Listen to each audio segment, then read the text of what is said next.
שפיר קדמך להגביה יא ריבון העולם ויולמיה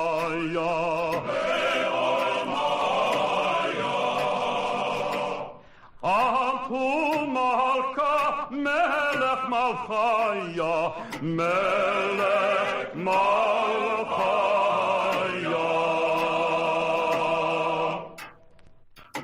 אוי אדון הארץ בן רקיע ויפה הלל למלך הצורח הטבוע בנהר עושר זקוף קומה המלך היציב אלי תחתית נבוא נשמתנו להשיב אוי אדון הארץ בן רקיע ויפה הלל למלך הצורח הטבוע בנהר מוענו מלכנו הרב לעיקרי השב מן המתים יהוד יאור ירי נגיל ונזור נאסף חסדיך שלם ורב אתה מאוסף חלקיך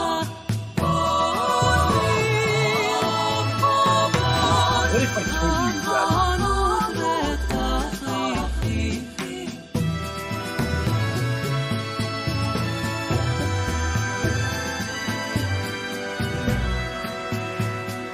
זרעך נבוץ הנצו שלוות שלום למלכים את יום עבדך יגיע אתייצב בפני שופט ליבי המץ תשקול על מאזני נוצת מופת ואם חיי וחטאי כבדו לנוכח מות רחמי אהובתך ספור פניך בירוק צובה המתח חי בנור חמול נשמת מנחה חסד החיות גמלת לכפר נפך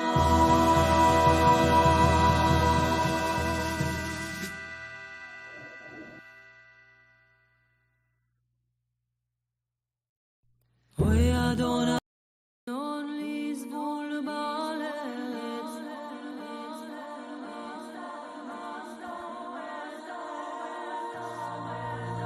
המנון לסבול בעל ארץ הרי ולידון כל יושבי הארץ הללו כבוד רוכב ערבות שימו כבוד ליורי הממדרים אמרו לבעל מעוז ומעל עליך ברוב עוד חייך חשוב אוי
מזמור לאמתך קלת יופי, שמריני אשתורת כי חסיתי בך, אמרת למלאך לכלנה טובתי עלייך,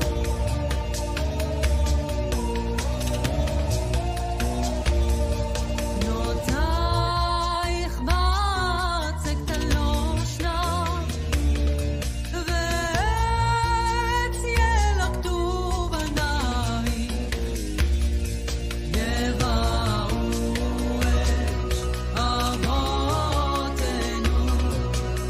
כבנים ונסכים לעשות. So, welcome back, everyone, and welcome, Graham. Thank you, Ariel. Great to be back. So, honestly, I kind of realized this at the last minute due to one of my classes, but I wanted to do something on January and Janus, and well, there's literally only one day left we can do that. So I figured, well, we were going to do it yesterday, but then I realized, well, we're probably going to do it late at night anyway, so it's just going to end up being the 31st anyway, so works out. We're literally at the last day of the first month. Which fits for Janus. Yep. Also, like, just kind of one vibe I was getting from the video towards the very end. You know, you have the two tunnels, and one the train goes into, and the other the train goes out of. I don't know, just a little something I noticed. But you know, at the end of the day, it's obvious, but just kind of the meaning you could assign to that. But yeah. So just for context, because we did have a comment. Lama Rakevet, which train, or wait, why the train? Sorry.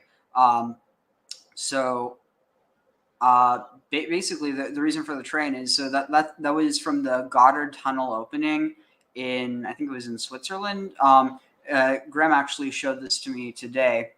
I forget the context that it came up in, but I thought it was really interesting. And then, especially in the context of this idea of, you know, two paths, I felt that kind of fit in with the idea of trains, and also with the idea of doorways and opening the doorway, which is kind of, I mean, this was the like the unsealing, but really it was just the christening of the tunnel, basically. But yeah. So Graham, why don't you share why you decided to share this with me?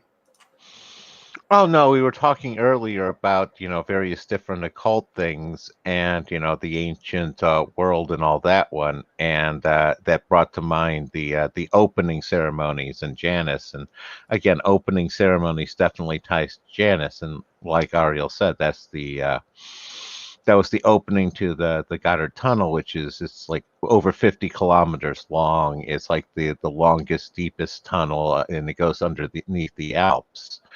And if you watch there, you can see obviously a lot of the goat head, the fire. There's so much occult symbolism going on in there, and occult symbolism with the ceremony, with the opening of it. All of that just screamed Janus to me. So that's why it came up.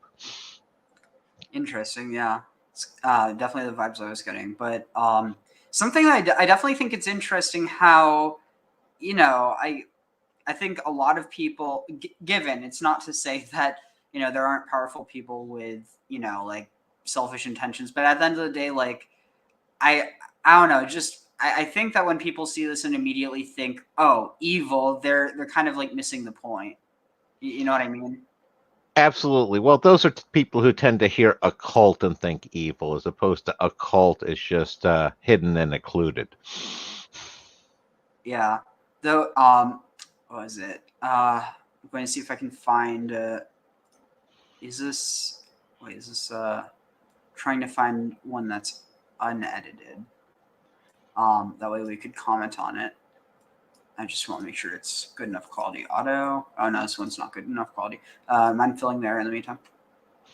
Oh yeah, no. We were talking about Janus, and Janus is very much a Roman god. It doesn't really have a Greek correlate. It's much Really? more like, Really? Yeah.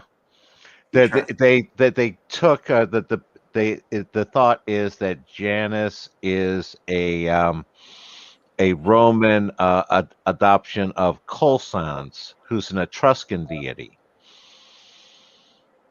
and that was the male deity with two faces, and he was associated. The Etruscan deity was associated with city gates, and that's the biggest one that Janus is associated with as well. Holy. Okay, this is interesting. Check this out. So, if I were to tell you, try to find a connection to Janus and Judaism, how would you do it? Janus and Judaism. Okay, so more so maybe not Janus in Judaism, but Janus in Judaism or Janus in a Hebrew context. Not necessarily like a syncretism of him, but I mean, there's very clear ones. Well, I was going to say, Janus is clearly an antinomic aspect to him, so there's a certain Yahweh aspect there as well, because Yahweh is fairly antinomic. Where are you going beyond that? So, yeah, here, I actually just found this. I mean, this is part of the reason why I love Safari. You can literally find, I mean, if it's there, you'll find it. So here, let me share my screen. So, is this the right one? Here. Check this out. Let's see, where is it? Oh, wait. So, and when pharaohs heard their words, so this is Sefer from Sefer Yashar, the Book of the Righteous. It's a midrash, translated by Edward B. M. Brown, New York, 1876. And when Pharaoh heard their words, he was exceedingly terrified, and he said unto them, "Go ye away today, and return tomorrow." Interesting how they have a dash between the two and the morrow and the two and the day. Interesting. So it seems like morrow was the original word, and then it's like to the morrow or to the day. And then the day would just be the day or today, which interestingly, the day is literally today in Hebrew. Like hayom means today. It's fascinating. It's like you can see the connections in this, like just by looking at the translation. Anyway, and when they had left him, Pharaoh sent for Balaam, the magician, and for Janus and Jambres, his sons, and all the magicians and sorcerers and counselors which belonged to Pharaoh. So it's very clear that this is a text that's being influenced by Hellenism, because they're putting Greek or Greco-Roman figures into a Egyptian context. Do you see what I'm saying? Yeah, and it also now has Balaam inserted into the Exodus story there, rather than in the conquest. Interesting. I didn't even think about that. I mean, that there were different time periods, but yeah, you're right. So, and for all the magicians and sorcerers and counselors which belonged to Pharaoh, and they came and sat before the king, and the king told unto them all the words that Moses and his brother, and they said unto the king, and how could these men come before thee on account of the lions, which are chained to the gate? And the king said unto them, they have raised their rod upon the lions and released them, and they came before me, and the lions rejoiced with them, as the dog rejoiceth before his. Let's see. Interesting. It seems like it was just a single mention. Yeah, I know. I was going to say one of the things that jumps out there as a possibility is the idea that Balaam and Janus and whoever the other one there was basically they were Etruscans that had come down to Egypt, and then Balaam ended up going over to Cana after that. Just a thought. To where? Over to Cana, where they ran into him during the conquest. Wait, is Cana mentioned before the New Testament? Well, I mean, the conquest of Cana after the Exodus. Oh, sorry, Canaan. I got confused because there is a place called Cana. Okay. No, I was talking the other one. All right. Yeah, so, no, not the wedding feast. No. All right. Let's see. So, 1 second. Where was it? I just lost it. Shoot. I just have to find it again. Hold on. It's not. So, apparently, Janus is. Oh, interesting. I didn't even think about that, but that might be the connection. So once I can get this in, I'll be able to tell you what I found. So it's mentioned in Legends of the Jews, which I forget who wrote Legends of the Jews. Is it saying it's by Louis Ginsburg? That doesn't sound right. I think he's the one who translated it, unless I'm wrong. But anyway, so here. So let's see. So the nations at war. Hadad, the king of... Hold on. Let me get some music on in the background. Let's see. Where is it? Brand. Here. It's down here. One moment.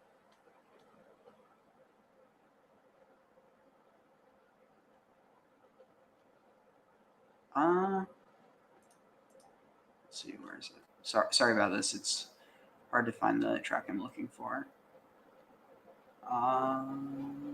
Oh, here.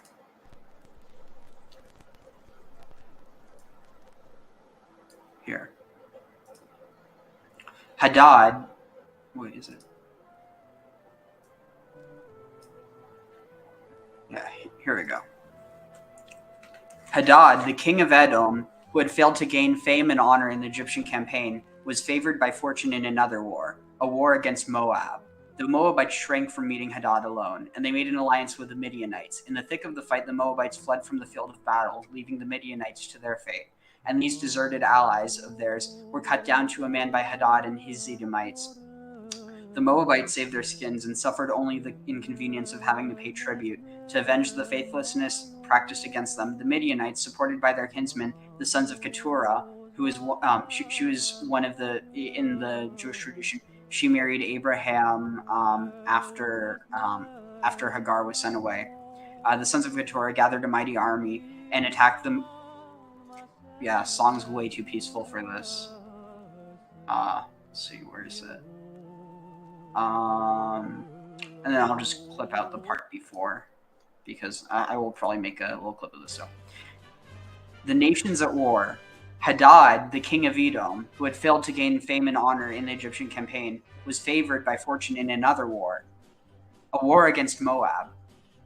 The Moabites shrank from meeting Hadad alone, and they made an alliance with the Midianites. In the thick of the fight, the Moabites fled from the field of battle, leaving the Midianites to their fate. And these deserted allies of theirs were cut down to a man by Hadad and his Edomites. The Moabites saved their skins and suffered only the inconvenience of having to pay tribute. To avenge the faithlessness practiced against them, the Midianites, supported by their kinsmen, the sons of Keturah, gathered a mighty army and attacked the Moabites the following year. But Hadad came to their assistance, and again he inflicted a severe defeat upon the Midianites, who had to give up their plan of revenge against Moab. This is the beginning of the inveterate enmity between the Moabites and the Midianites. If a single Moabite is caught in the land of Midian, he is killed without mercy, and a Midianite in Moab fares no better. After the death of Hadad, the Edomites installed Samlah of Masrekah as their king, and he reigned 18 years. It was his desire to take up the king of Agnias, the old ally of the Edomites, and chastise Zepho for having gone to war with him. But his people, the Edomites, would not permit him to undertake that which was inimical to their kinsmen, and Samlah had to abandon the plan. In the 14th year of Samlah's reign, Zepho died, having been king of Kittim for 50 years. His successor was Janus, one of the people of Kittim, who enjoyed an equally long reign. Balaam had made his escape to Egypt after the death of Zepho, and he was received there with great demonstrations of honor by the king and all the nobles. And Pharaoh appointed him to be royal counselor, for he had heard much of his exceeding great wisdom. In the Edomite kingdom, Samlah was succeeded by Saul of Pethor, a youth of surpassing beauty, whose reign lasted 40 years. His successor upon the throne was Baal-Hamon, king for 38 years, during which period the Moabites rose up against the Edomites, to whom they had been paying tribute since the time of Hadad, and they succeeded in throwing off the yoke of the stranger. The times were troubled everywhere. Agnias, the king of Africa, died, and also the death of Janus occurred, the king of Kittim. The successors to these two rulers, Asdrubal, the son of Agnias, and Latinus, the king of Kittim. Whoa! then entered upon a long drawn-out war of many years. At first, the fortune of war favored Latinus. He sailed to Africa in ships and inflicted one defeat after another upon Asdrubal. And finally, this king of Africa lost his life upon the battlefield. After destroying the canal from Kitim to Africa, built many years before by Agnias, Latinus returned to his own country, taking with him as his wife Ushpizna, the daughter of Asdrubal, who was so wondrously beautiful that her countrymen wore her likeness upon their garments. Wow. I have so many thoughts on this. Because one, I'm definitely seeing echoes to what I thought about with the relationship with the Etruscans there, don't you? Well, I mean, I definitely see that as a possibility. Like, one of the things that Neil's been kind of trying to hammer through to some people, which I think he's probably onto something, that there's a connection between the Etruscans and the Phoenicians. And actually, so interesting, I think I might have sent this to you, but I'm not sure if you have you ever heard of not the Etrurians, because so Etruria was basically, like, there was no Etruskia, it was called Etruria. So the Etruscans were Etrurians, if that makes any sense. But have you ever heard of the Iturians? Vaguely, there's so many of those people I've read about. Which ones were they specifically? So this is the thing. It's really interesting. Here, let me see if... Because you know what Kitim is traditionally associated with, right? I'm guessing probably that would be maybe Troy? Cyprus. Oh, interesting. Yeah. Where you're definitely talking about a seafaring people, which would definitely tie into both the Phoenicians and the Etruscan sort of situation. And you're dealing with somebody called Latinus, where there's clearly you're talking about Italy. Yeah, and also that this is happening in Africa, and that he takes his wife Ushpizimna, which is a clear reference to what is it, Dido? Yeah. But yeah, and then not only that, but then you have, so just a few things to mention. Hadad. Hadad is another name of Baal. Baal Hadad. That's like, when we think of Baal, we think of Baal Hadad. This other one that's mentioned down here, Baal Hamon, this is more so like, I mean, it's tricky because there are some parallels, but more than anything, Baal Hamon is basically like, I don't know if it's an Egyptian form of a Semitic god or a Semitic form of an Egyptian god, but basically Hamon or Amun, the creator of the world, in some ways syncretized with Saturn. And then you have Baal Hadad, which is like more so like the thundering god. It's, you have these differences. Well, another connection you have is like you have both Kitam the place, and then you have Kitam the person, who's Javan's son. And Answers in Genesis identifies that with the Greek god Cronus. Wait, so, identifies who? What's that? Identifies Javan's son Kitam with the Greek god Cronus. Wait, Yavan, but that doesn't really make sense, because aren't there people who try to say that Yaphet is Jupiter? Yeah. Well, yeah.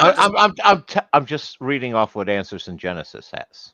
I know. I'm just saying, because if Japhet's son, descendant is Yavan, and then Yavan's son is Kitim, then it's implying that it's essentially implying that Jupiter came before Saturn.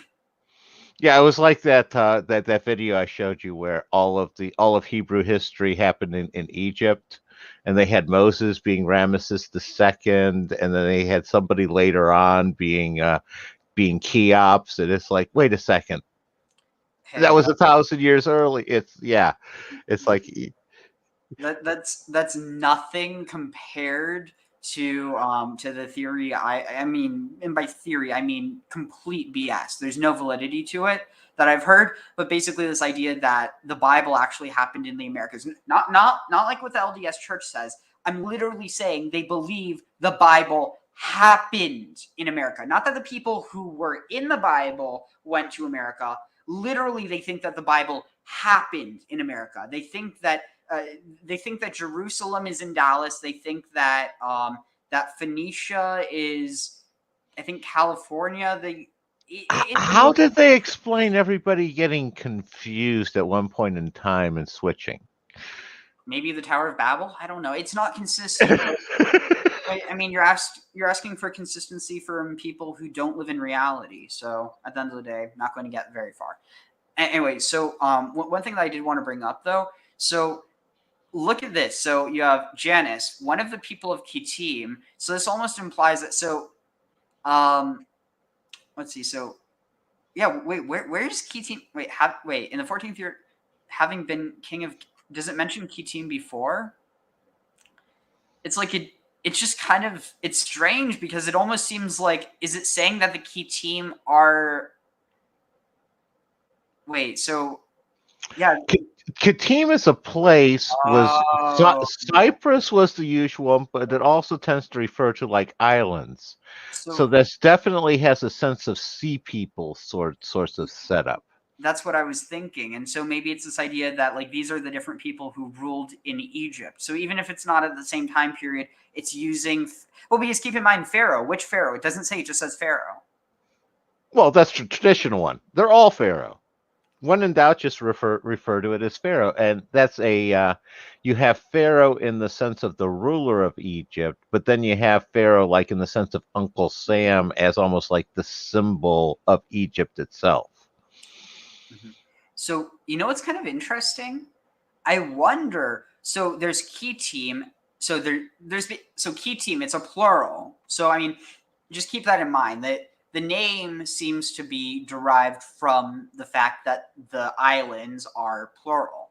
And so with this, I wonder if you might actually have, like, what would the singular of Kittim be? Maybe it could be Ket. Ket would be, I mean, Ketim. No, it'd have to Kittim. Yeah, maybe it would just be Ket.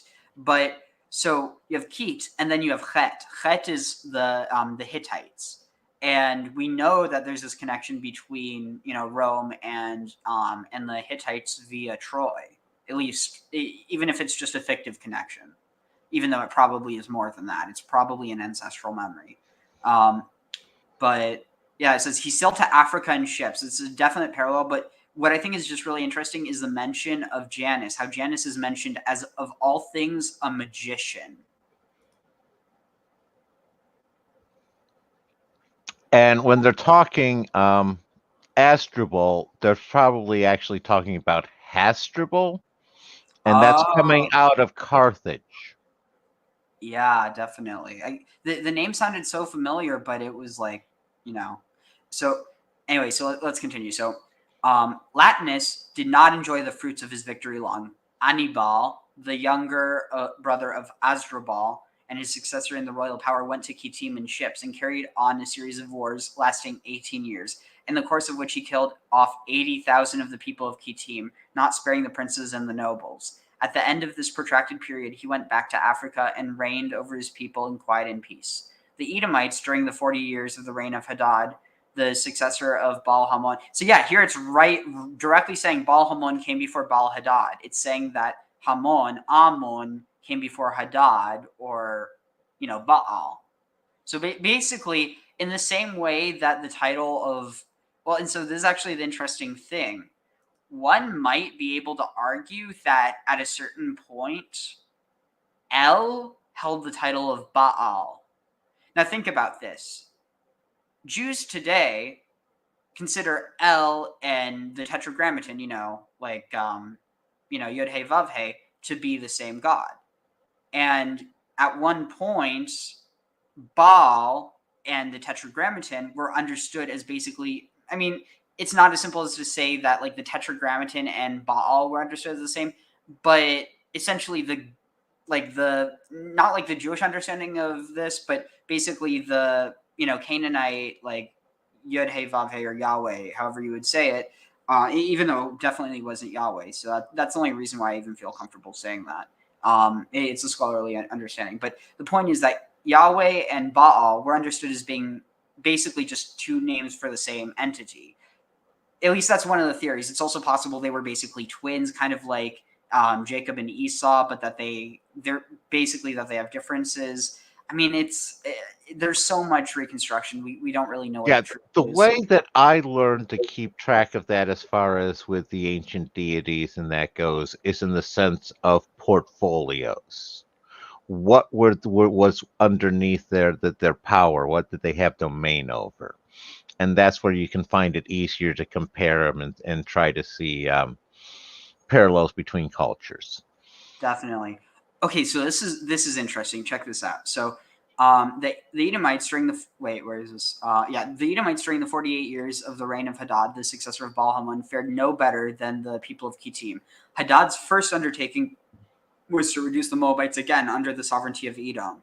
So here it's associating Hadad with Edom. Now we know the god of Edom was Kos, and we know that Kos and Hadad, or essentially Kos and Baal, are very similar, if not the same gods. Basically, these three deities are probably connected. If not triplets, they're the same person, and they're basically just personified in three different ways, according to three different tribes. You have you have the Canaanites, you have the Israelites, and then you have, or actually, arguably, you have the Canaanites, you have the Midianites, and then you have the Edomites, and then the Midianite tradition gets borrowed or taken by the Israelites, who are an emergent group out of the Canaanites, and well, we all know that. But so the Moabites again under the sovereignty of Edom, but he had to desist because he could not offer successful resistance to a newly chosen king of theirs. One of their own people who enlisted the aid of their kinsmen, the Ammonites. The allies commanded a great host, and Hadad was overwhelmed. These wars were followed by others between Hadad of Edom and Abimenos of Kittim. So Abimenos, that's a very clearly it seemed so the Menos sounds Greek, but the Abi is definitely Semitic. So it sounds like we're starting to have this fusion of a new identity between, like, not quite Hellenistic, but Greek and Semitic.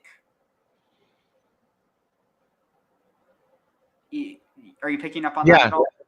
yeah. No, I was looking up who Abimenos was, and they're talking about he executed Hadad, and I am so picking up on this. Is basically a chronicle of the whole Bronze Age collapse in the Sea Peoples. Yeah. I wonder when was this written? So it's Legends of the Jews. What's it? The Legends of the Jews? Is that what this is? Yeah, Agudat HaYehudim. Yeah, that's this. The Legends of the Jews is a chronological compilation of Agadah, or stories, from hundreds of biblical legends in Mishnah, Talmud, and Midrash. The compilation consists of 7 volumes synthesized by Louis Ginsberg in a manuscript written in the German language. In 1913, it was translated by Henrietta Zold. Oh, wow. So it's like, I wonder, I'm going to have to look more into this. I probably going to have to talk to someone in the Jewish Studies department in my university, see if they know anything about this. Because today I was actually talking about the syncretism that, I forget if it was Aristobulus or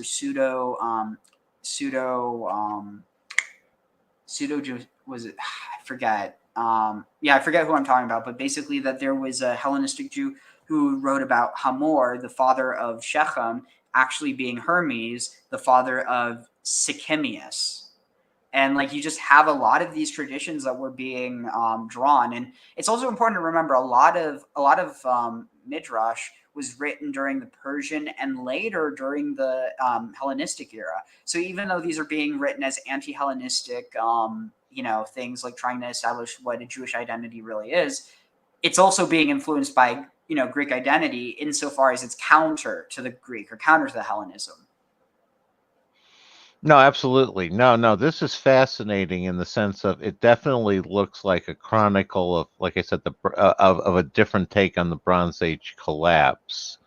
And you're talking, this is what, the 1100s BC, 1200s BC. Wow. And what they're referring to, like like Hadad and all that, they're clearly referring to like cities and peoples, like I said, in the sense of like Uncle Sam kind of thing. Yeah. So like, and it's interesting because in some ways, okay, follow me here. So obviously, Yahweh as entity comes from Midian, at least it's literally what's written in the Torah. And so you have him being syncretized, or essentially taking on the role of El, who is Saturn. Now, who is Saturn according to, some of these syncretists back in the Hellenistic period? We even see Sanchuniathon, who's a Phoenician writing in Greek, writing about how Israel offered up his only begotten son, Yehud, in sacrifice to Shamayim, or the heavens, basically to Oranos, as a sacrifice.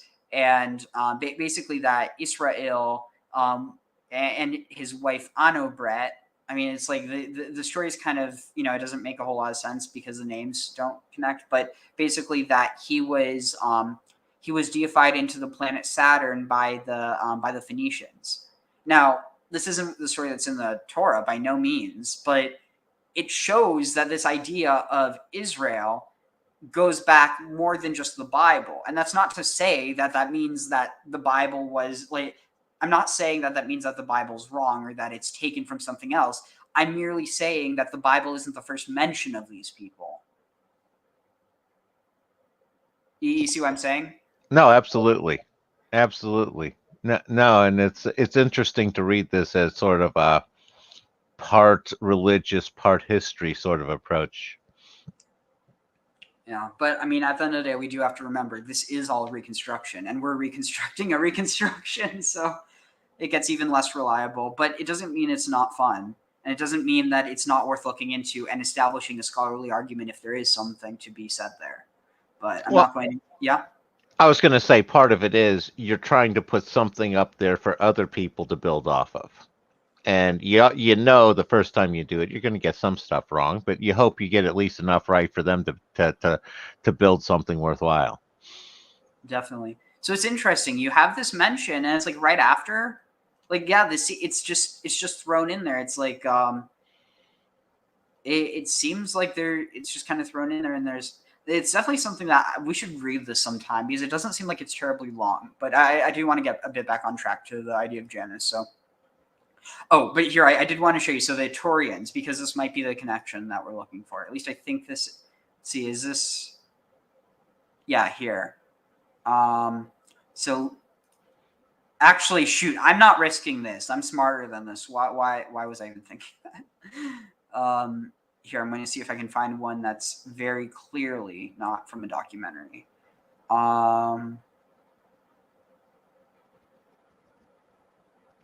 Oh my! I'm reading up there, Ariel. What? It's talking about Zepho won the decisive victory over the No, don't move anything.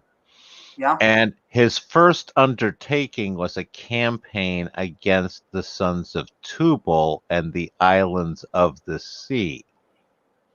Tubal-Cain? Yes, which is up Asia Minor, i.e. Turkey, Hittite area. And completely subdued them. Trojan War sort of stuff. Interesting. That's what I was thinking. Thanks for finding that.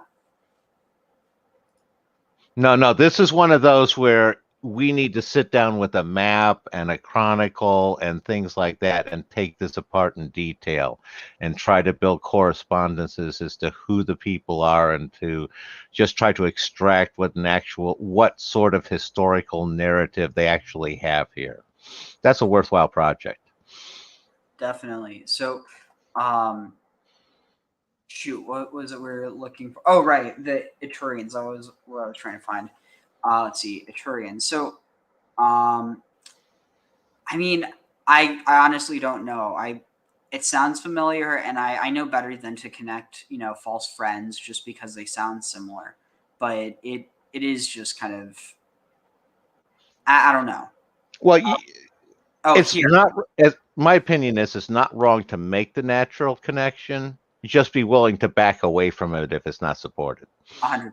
All right, here, this should be good. The Jewish religion, I believe, like Hinduism, but I don't claim to be an expert, and please correct me if you think I say something that is not correct, but we have never been a proselytizing religion. We've never gone out there and captured a territory and say, all of you people must convert to Judaism. Yeah, that's not true. I was going to say the Maccabees, they kind of had a different approach. Oh, Hyrcanus.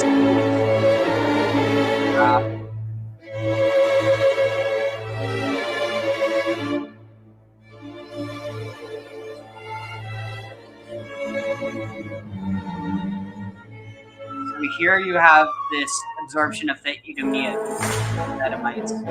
That's where Herod came from. After conquering Edom, almost half of Judea's population was non-Jewish, which under Jewish law meant that nearly half the population was exempt from certain taxes as well as military service. And you With can't basically have no that. legal way to I mean, literally, pulling the same stuff the Catholic Church did years later. That sounds a lot like render unto Caesar what is Caesar's. Render up unto Hyrcanus what Hyrcanus's is. The other one I wanted to say is, you know that I have a lot of interest in Petra, and I think there's a whole lot more going on with Petra in that area than what has been explored. Yeah. Also, do you know about Dushara? A little bit. Refresh me as to where you're. Refresh me. Well, here, I'll pull it up after this. Okay. But I've it pulled up on my phone, so I'm not going to forget. But I think he might have been connected with Dionysus, actually. I'm not 100% sure. Though. But yeah, the first one they said not about converting. It's like, yeah, the Maccabees immediately popped to mind.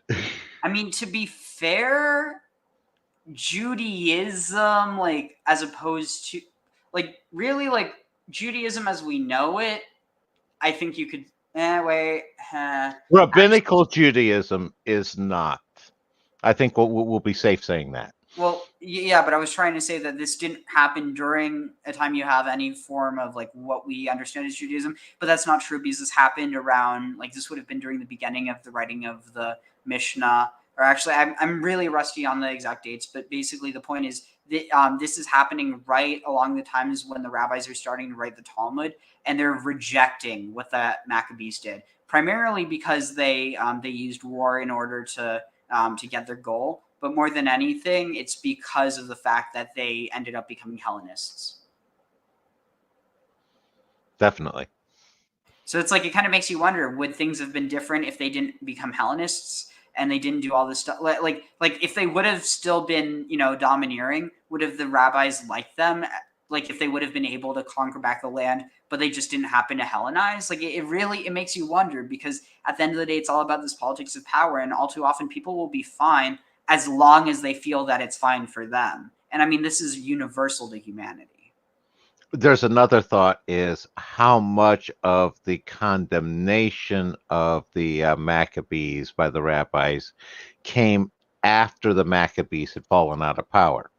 Oh. And it's sort of like after the fact is, oh, well, people might have thought it was a great idea when they were winning.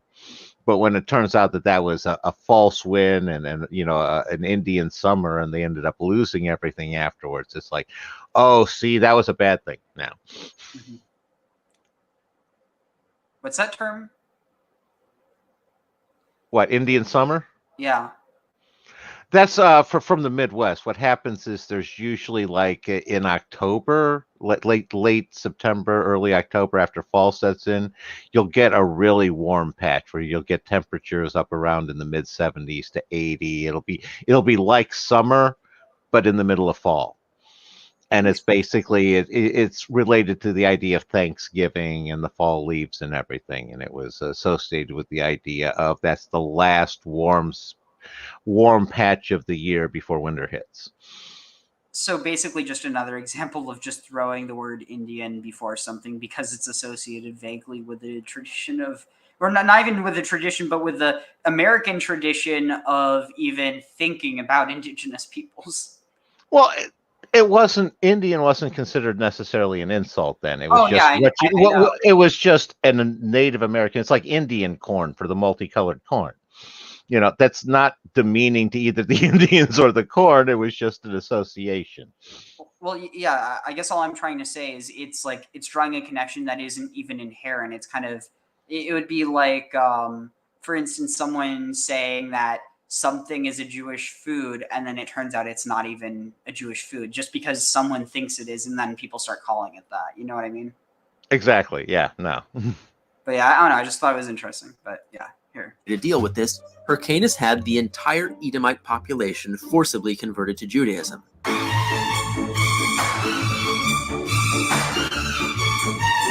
That's called creating taxpayers. Well, how else are you going to build your state? You got to finance it somehow.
Okay, that's stupid to say that because of that it's not the same. Like, no one ever said that all Jews are the same ethnicity. That's literally the whole point. Jews are of every color, every race, every background, because that's a thing. It's a religion. It used to be an ethnicity only. I mean, arguably an ethnicity and a religion only, but now it's both an ethnicity and a like. I guess it's kind of difficult because it was both an ethnicity and a religion before, but now it's like I think before. you could almost claim it's bunches of little ethnicities because of how they split off over the years. Each of them, sort of in that separating into their own communities, like Sephardic versus Ashkenazi.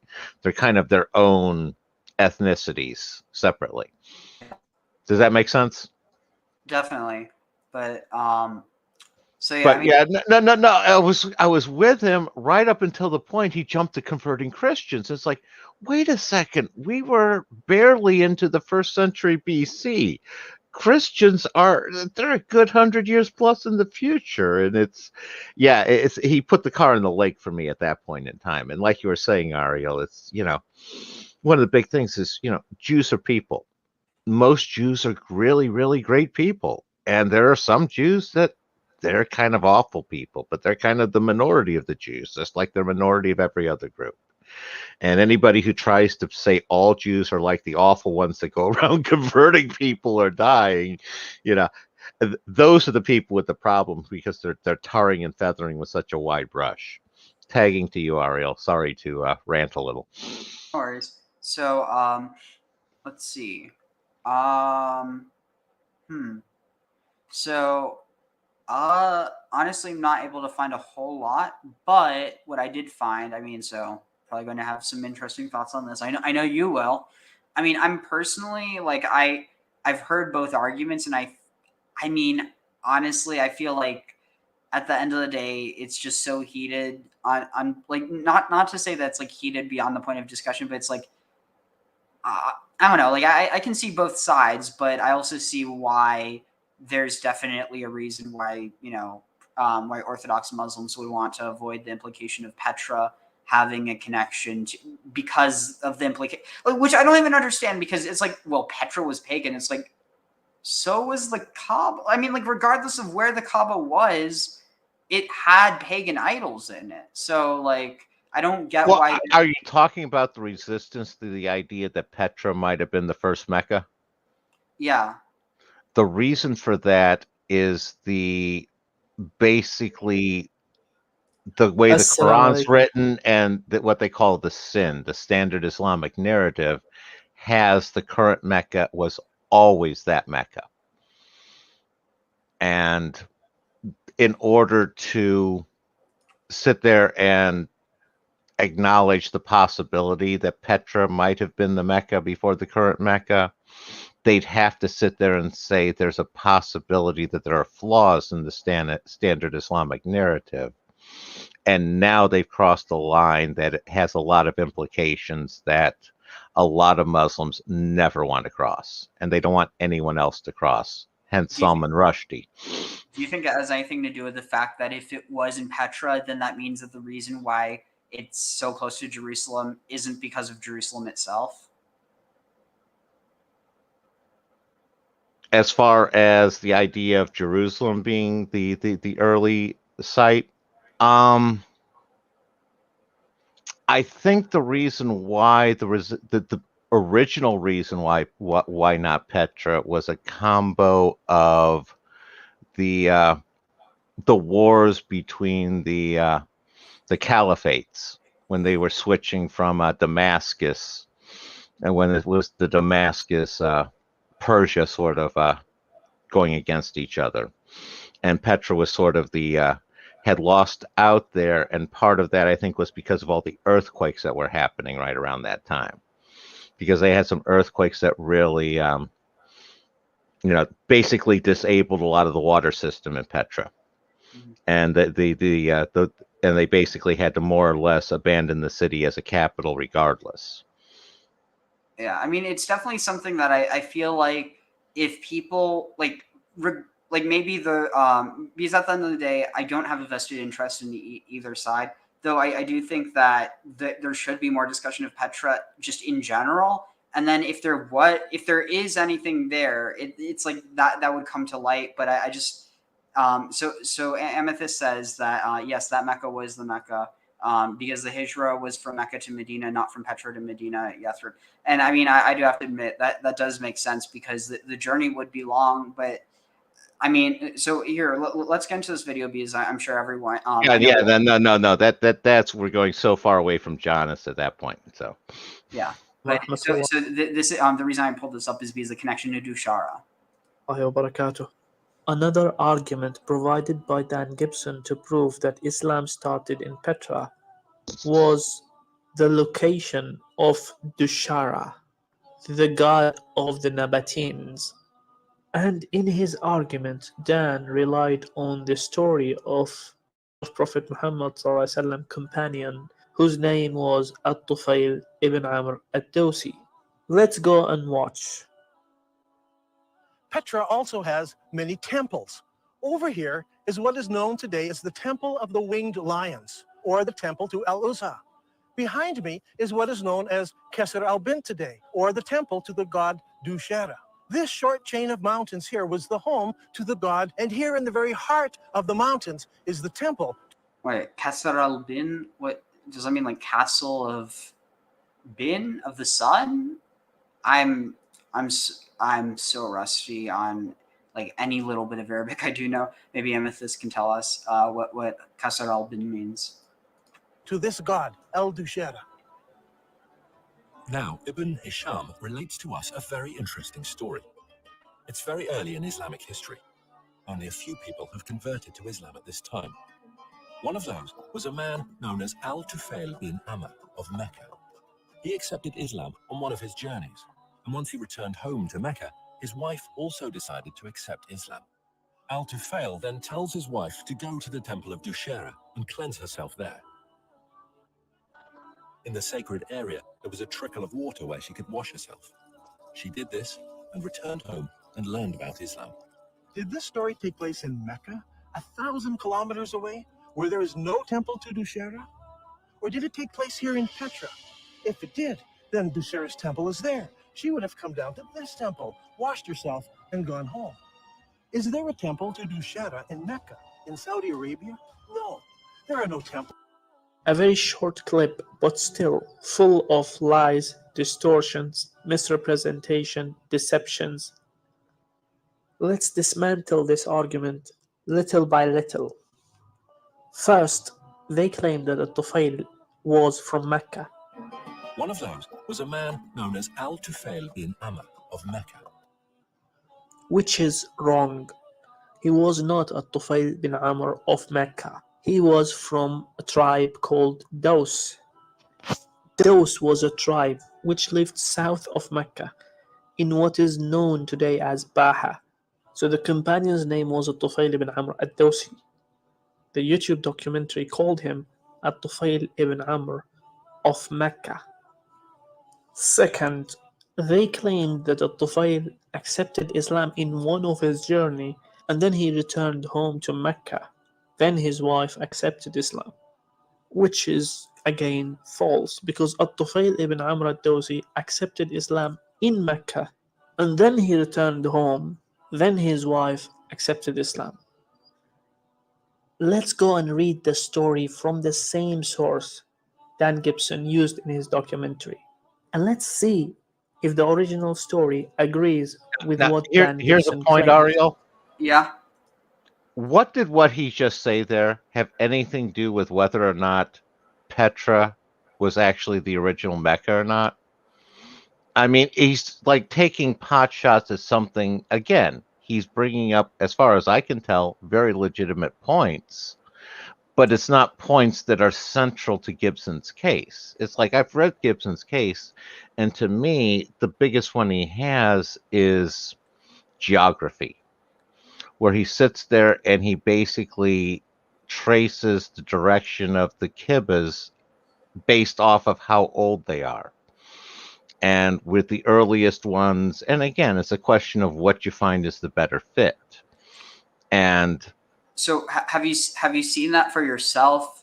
Because like I know what argument you're talking about, but like, is this something that's actually confirmed, or is it an argument that's being presented? You see what I'm saying? well, I haven't gone to all these different mosques in order to do the site survey to measure the direction of the kibbas myself. So And here's my point: is what level do I have to sit here and pare down in order to find it just a more convincing argument than the other one being presented? Because the other people aren't presenting even close to the argument I've seen from Gibson. They're just saying, we have this, 1,000-plus-year-old tradition. You have to believe us. And again, they can believe whatever they want, but them believing and saying that I have to believe it isn't a convincing argument. Tag. So yeah, I mean, I guess what I'm saying is this is literally something that you could probably check using. I mean, you'd probably need more advanced tech than just Google Maps, but No, it wasn't Google Maps. They did papers on it. They had people who went and did site surveys of the different mosques, and they charted where the kibbutz directions was, the original kibbutz directions, and they pretty much originally, the earliest ones pointed towards Petra. Then once the dynasty wars started, they really didn't point so much to Jerusalem, but you had a couple of them pointing to kind of halfway between Damascus and Petra, which looks a lot like Jerusalem. And then it was only after the Caliphate Wars settled, and it was at that point, it was well over 100 years after the prophet died, that they actually finalized the Quran and the traditions and everything. Again, not very much similar to the whole Jesus thing, where you're trying to figure out who was the actual historical Jesus. There's every bit the legitimate questions as to, for skeptics, who the historical Muhammad was. And that's a very hot topic for exploration. yeah, I was going to say the other one I was going to throw is my working my working model for Petra is I really think Petra is what happened to Korah after the fight with Moses, where him and all of his wealth was swallowed into a hole into the desert, which is exactly what you can describe Petra as, a whole lot of wealth in a hole in the desert.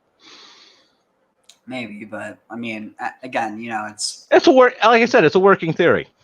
yeah. So I guess the one response though that people would probably have to what you were saying about the location is that they could have gotten the location wrong, and like a little bit of error, and you could have a different implication just from how a few different ones. I mean, given this is the reason why I think it would be interesting to look at like what it is as opposed to the claim, because obviously the claim sounds good, but like to actually check it to see if the data that they have actually does line up to what they're saying.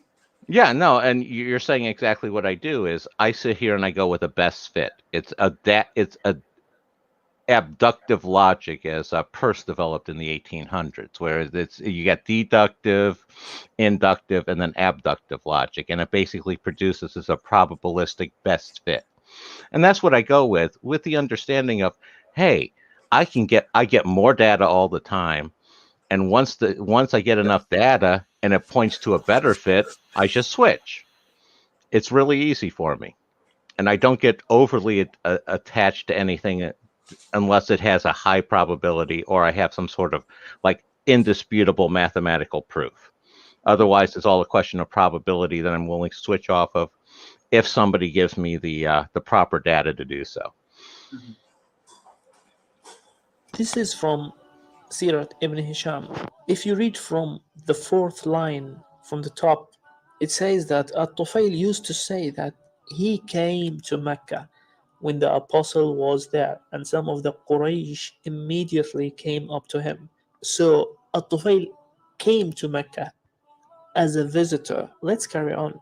They told him that his fellow had done them much harm, had divided their community and broken up its unity, separating a man from his father, his brother, or his wife. So it's clear from the story that At-Tufail was a stranger to Mecca because the Quraysh tribe was talking to him about Prophet Muhammad ﷺ and what harm he had allegedly done to them. If At-Tufail was from Mecca, he need the people of Quraysh to tell him about Prophet Muhammad ﷺ, right? He would have known. So here we prove that At-Tufail was not from Mecca. And we used the same source that Dan Gibson used in his documentary. And here's another evidence from the same account, which proves that At-Tufail was not from Mecca. Let's read the last 3 lines. At-Tufail says, "Then I preached Islam to those, but they held back, and I went to the apostle in Mecca." Do you see how he clearly differentiates between the place where he preached Islam to his tribe and the place he talked to Prophet Muhammad? He said, "And I went to the apostle in Mecca." If those was already in Mecca, then why would At-Tufail need to say, "Then I went to the apostle in Mecca"? Now that we knew that At-Tufail was not from Mecca, and now that we knew that the conversation he had with his wife about Dushara was not happening in Mecca, it is clear that Dan's argument about Dushara is self-refuting. Because if anything this story shows us, it is the fact that Dushara did not exist in Mecca because At-Tufail. How is this refuting Dan Gibson's argument? You're seeing what I'm talking about. He's doing an ad hominem attack on Gibson, and again, as I sat there and said earlier, Gibson may have totally blown the point on this dude being from Mecca, but that's not really crucial to Gibson's point. Well, not only And that, well, but I was going to say another point here is one of the things I've learned about Islam is there's a lot of appeal to authority is not a logical flaw in Islam. That's a feature, not a bug. I mean, to be fair, you have the same thing in Judaism. The only difference is that it's not just purely authority; it's authority based off of. Which I mean, I think you do have in some ways in Islam. The only difference is that it's a bit inverted in terms of like like as long as you can prove a connection to actually I don't want to misspeak because I don't know this well enough. Well, one of the big differences I see is it's the difference between a single interpretation and a pluriform interpretation. If you come to a different interpretation in Judaism, you're not inherently wrong. In Islam, there's only one proper interpretation, and that can be argued with through various scholars and reasonings. I'm just pointing out the difference between the two faiths. I mean, to be fair, there's not just one. There's multiple traditions, but you have to stay within the tradition. But the pluriform is very much more of a feature of Judaism as opposed to Islam, where they have basically, that's where they have it's the authority from the down from the from Muhammad, and for a lot of them, it's always based off of the head person is the arbiter as to which of the interpretations is the right one at any point in time. There are the other ones that are still existing on the book, sort of like the U.S. Constitution. But there's always one right one at any given point in time. You have one person who's authorized to make that call. It's pretty much how all the different Islamic faiths break it down, as far as I can tell. Again, I could be totally off base, but that's the pattern I see. Mm-hmm. Yeah, Tag it to you. Yeah, and thanks, Amethyst. I know I'm free to give my opinion. It's not that I'm afraid or anything. It's more so I just don't want to misspeak because, in general, I try not to speak about something unless I know for certain. And if I don't know, I try not to say, or at least I'll say that I don't know. But, especially when it comes to, I feel more comfortable speaking about Christianity because I know more about it. But, it's like at the end of the day, I don't think that it's, because of the, because some of the, the heatedness of, when it comes to Islam. I don't think that's it at all because, maybe it would be different if I had, a more Muslim audience, but at the end of the day, I just don't want to misspeak because, I'm studying to be a scholar and I don't want to be throwing out just speculation. Especially, I don't want to say something that someone can later clip and be like, oh, see, they don't know what they're talking about. So, more than anything, it's just trying not to misspeak, but thanks. I was going to say, you can sit there and push it all off onto me because I misspeak all the time. I don't mind owning that I make mistakes. People clip me making mistakes. That's one of a bunch, That's one of the reasons I'm more scholar than academic. Fail asked his wife to go near the Shara after he came back from Mecca. And after his wife accepted Islam, he tried to preach to his people. And when they rejected, he went back to Mecca to meet the Prophet. So the most evident conclusion of this story is that Dushara and Prophet Muhammad ﷺ existed in two different places. Thanks, Mr. Dan Gibson, for refuting your own theory with your own arguments. Now, there's one thing that we need to explain before ending this video. For the purpose of not leaving any unanswered question, you might be wondering, do I suggest that At-Tufayl ibn Amr al-Dawsi lived in Petra? Well, no, I'm just using Dan Gibson's own argument to refute his Petra nonsense. Because At-Tufayl lived in Daws, and Daws is in Baha, south of Saudi Arabia. So why are they talking about Dushara in Daws when Dushara was in Petra?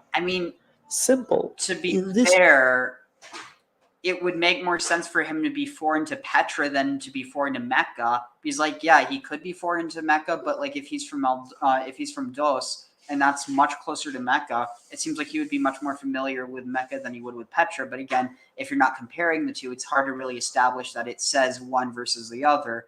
But so the thing and the other important one is Dushara is going to be worshipped in various locations across, pre-Islamic Arabia. It wasn't isolated to just one given location or another. Like Alat was just not one temple. Yeah, Alat had a lot of places she was worshipped at. She was worshipped a lot in a lot of places. Alat was worshipped a lot in a lot of places.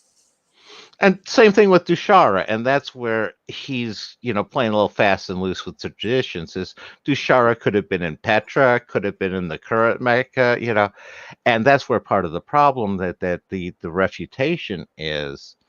Dushara was definitely in Petra, and you have Dushara was, probably one of the goddesses in the Kaaba, in the Kaaba that got tossed. Yeah, so Dushara was Was the god? Okay. syncretized with Dionysus and Zeus. Okay, gotcha. This book, which was dedicated to Frederick Ward Putnam, in page 589, the authors write, "In the territory of those tribe there was a hema dedicated to him, and in it a pool of water, in which probably worshippers had a ceremonial bathing." In the same book, the author says, "The cult of Dushara prevailed over the region extending from the north border of Yemen through the desert up to Syria." So the idol of Dushara So was that could include worshipped in many places in the Arabian Peninsula.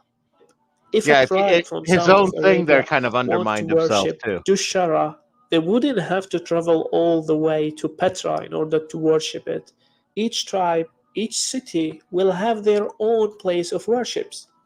And likewise, those, they had what they called a hema, a sacred area, where killing, slaughtering animals, cutting trees was prohibited. Finally, as you have seen, this evidence provided like by Dan seriously, Gibson proved him to not- be a liar, a deceiver. I'm not saying it's Petra, but like, does this guy not realize that he's actually supporting Dan's argument? The idea of then again, I guess to be fair, this would be something to look into. How many Arabic tribes like had a hema within their own tribal region? Because it could be something that is a nothing burger, or it could be something that is like ding ding ding. Oh, exactly. I don't know whether they did or not. I know for certain Petra had a big location. That was the center. That was the center of the trading of the caravans at the time. So it was very much an idea of that the Hajj concept for there to worship was there something similar that was existing in Petra pre Muhammad. So, there are definitely some precursors already existing at Petra. And, where I have it is he's just about there. He then slides into, he just starts this emotional lashing of Gibson. He's a liar. He's a deceiver. It's all these nasty, again, Gibson's either right or wrong. There's no reason to sit there and throw all that venom at him, at least in my opinion. I'm going to tag to you at this point. Yeah, so one thing I noticed, though, I mean, because you have to keep in mind, it's not just from Arabia, and it's not just from Arabia, because you have to keep in mind the trade routes were starting in India, and basically, for all intents and purposes, and also, I mean, so there's another thing, because you had piracy, and it was hard to get things past the like basically you could land in Aden, but once you went into the Red Sea, it was filled with piracy, and so a lot of people used land routes, and so you could argue that Mecca being on the way between between Yemen and the King's Road, or basically the Levant. The problem is the archaeology doesn't support that claim for the current identification of Mecca. So it does for Petra was the location of the trading capital, and it had been for thousands of years. Okay, so this is interesting. So Amethyst said, from what I'm aware, the north side of the peninsula of the Arabian Peninsula used Silk Road to trade to the east, but the south side of Arabia used the sea route to trade.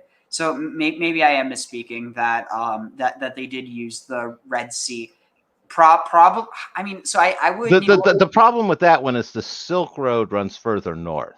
the Silk Road tends to run either above or below, like the Caspian Sea, and above the that's north of the Himalayas. So the Arabian Peninsula wouldn't it connected to the Silk Road up around in the Syria area around Damascus. It's like the Silk Road came in and that connected via the Damascus Ugarit area.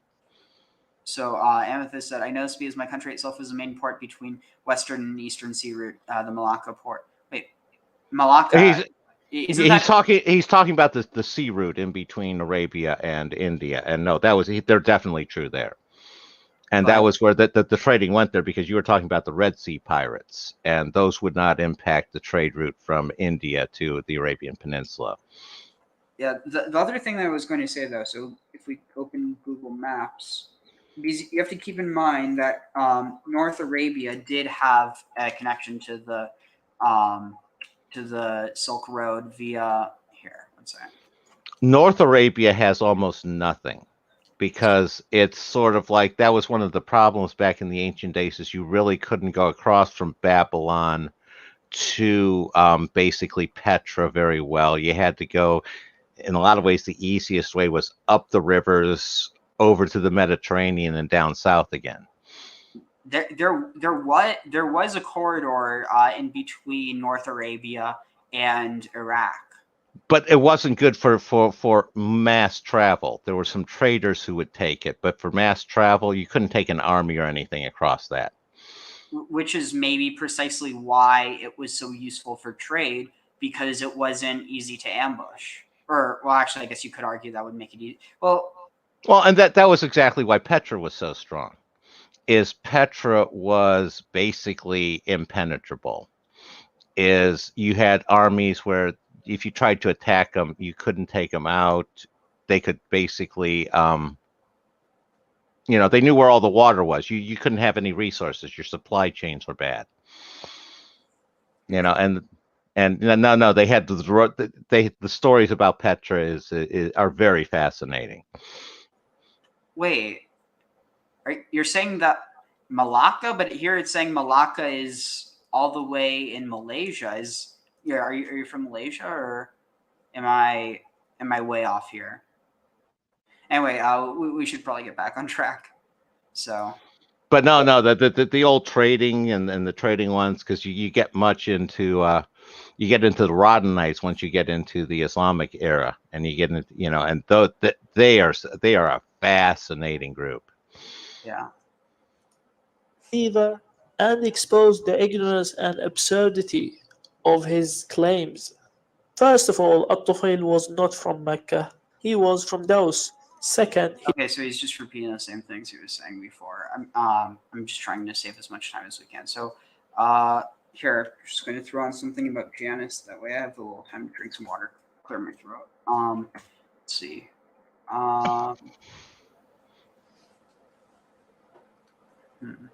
Let's see. Because I've seen people who bring Janus into almost anything.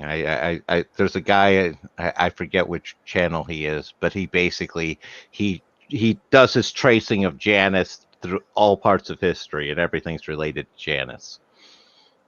Oh my. Okay, so this is going to be hilarious. So this person is, I think they might be some. Let's see. Yes, Malaysia. Islam came to us via Arab traders in the late 13th century. The king of the Malacca embraced Islam, so the kingdom became Muslim. Interesting.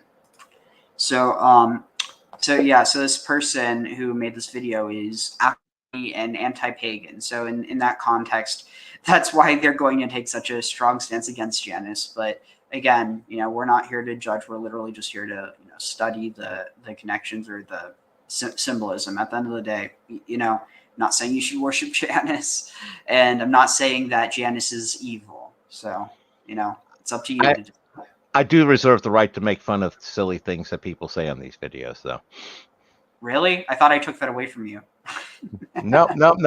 I reserve that one. Janus, the god of the new year. Which it's also interesting because takes over after Saturnalia. So interesting. not only that, but there's some connections that I found between this and Rosh Hashanah. It's well, I'll bring it up when we get there. The New Year, observed and celebrated in the month of January, has many abstract and esoteric meanings, none of which are ordained by the Most High. The earliest recorded festivities observed as the start of a new year date back some 4,000 years to ancient Babylon. For the Babylonians, the first new moon following the vernal equinox, the day in late March with an Janus equal is amount a of Roman sunlight and god. darkness, Well, technically herald the start of a Etruscan. new year. Well, derived from an Etruscan. They marked the occasion with a massive religious festival called Akitu, derived from the Sumerian word for barley, which was cut in the spring, that involved a different ritual on each of its 11 days. In addition to the new year, Akitu celebrated the mythical victory of the Babylonian sky god, Marduk, over the evil sea I'm goddess sorry, Tyr, but and served an important this doesn't have any connection to Janus. No, it doesn't. Like, you can try to say they're both New Year's, but no, different thing, totally different. And this is why it's so important that, you know, that there's real scholarship and not just people saying, oh, look here, these are two New Years, they're the same. Like, no, they're different. They're the same. You don't understand, Ariel. They're both pagan, therefore they're the same. I didn't consider that. Sorry. You're trying to look too close. All you need to know is they're pagan. They're not what God wants. And hey, get some nice production values. You got a video. political purpose. It was during this time that a new king was crowned, or that the current ruler's divine mandate was symbolically renewed. In the 3rd millennium BCE, the Sumerian population of southern Mesopotamia celebrated the festival of the sowing of barley. It was celebrated in the first month of the year, that is, in March, April. In the Babylonian calendar, this month was also known as Nisanu, and in the modern Jewish calendar is still called Nisan. Since the festival was celebrated on the first days of the Babylonian year, we can call it a New Year's festival. In fact, the ancient Babylonians already called it beginning of the year. The festival was celebrated on 2 locations in Babylon, in the temple of the supreme god Marduk, the Esagila, and the house of the New Year, which was situated north of the city. The 2 gods who were in the center of the festival were Nabu and his father, the supreme god Marduk, who was in the 1st millennium BC usually called Bel or Baal, meaning Lord, because his real name was considered too holy to be pronounced. The Akitu festival continued for centuries, and not only in Babylon. In Palmyra, the temple of Baal was So, inaugurated on the I mean, same keep day in mind, as not to the relevant part yet, but his name was too holy to be said. Who's that sound like? Oh, exactly. And you had the goat-headed dude from the beginning ceremonies that we had earlier, that you started from. Wait, what are you talking about? Oh, the tunnel opening ceremonies where you had the goat-headed guy going around and slaying all the people. Wait, yeah, but who are you saying?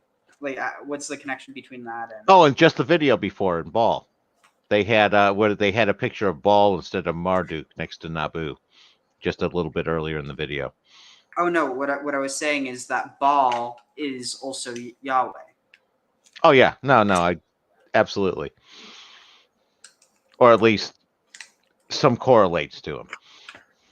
Not to step on too many toes there. Yeah, try not to piss off every religious community that's out there. Or piss them all off equally. Yeah. Let's see. Where is it? Oh, here.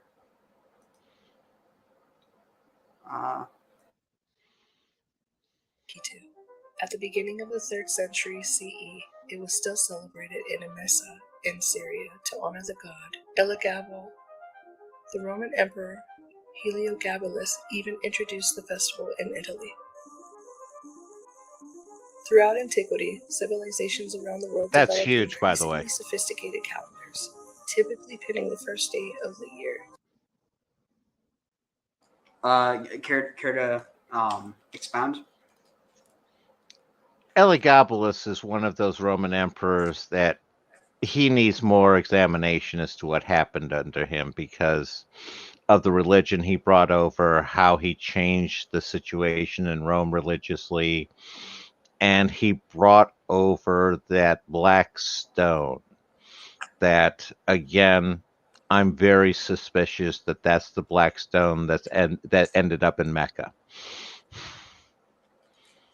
I mean, that's definitely a claim, but Notice I said I'm suspicious. That makes it a claim. But the what I was going to say, do you think there's a connection between the stone of Kybele and the stone of Elagabalus? Oh yeah, no, exactly. I thought that was the stone he took over. Yeah. Interesting. Yeah, we can be honest with our opinion without any insults. I don't know what that's in response to, but it's true. To an agricultural or astronomical event. In Egypt, for instance, the year began with the annual flood of the Nile, which coincided with the rising of the star Sirius. The first day of the Chinese New Year, meanwhile, occurred with the second new moon after the winter solstice. As time passes, January 1st becomes New Year's Day. In Daniel 7:25, we see that the ruling agents would claim legislative authority so as to change times and laws, clearly referring to a man-made system that would hide established times and laws of the Most High. But why? What are they trying to hide? Genesis 1:14-18. And Elohim said, "Let lights come to be in the expanse of the heavens to separate the day from the night, and let them be for signs and appointed times." Wait, I want to see if we can skip to the part with Janus in Let them it. be for lights in the heavens, which each knew, Here. and to separate the light to rule the night, and the stars also. And Elohim Whatever. set them in the expanse of the heavens to give light on the earth, and to rule over the day and over the night, and to separate the light from the darkness. And Elohim saw that it was good. The early Roman calendar consisted of 10 months and 304 days, which each new year beginning at the vernal equinox. According to tradition, it was created by Romulus, the founder of Rome in the 8th century BC. A later king, Numa Pompilus, is credited with adding the months of Januarius and Februarius. Did you know? In order to realign the Roman calendar with the sun, Julius Caesar had to add 90 extra days to the year 46 BC when he introduced his new Julian calendar. This ancient Julian calendar, which went through a few refinements in the year 1582 by Roman Catholic Pope Gregory XIII, is now known as the Gregorian calendar. In medieval Europe, Christian leaders temporarily replaced January 1st as the first of the year with days carrying more religious significance, such as December 25th, the anniversary of Jesus' birth, and March 25th, the Feast of Annunciation. Pope Gregory XIII re-established January 1st as the New Year's Day in 1582.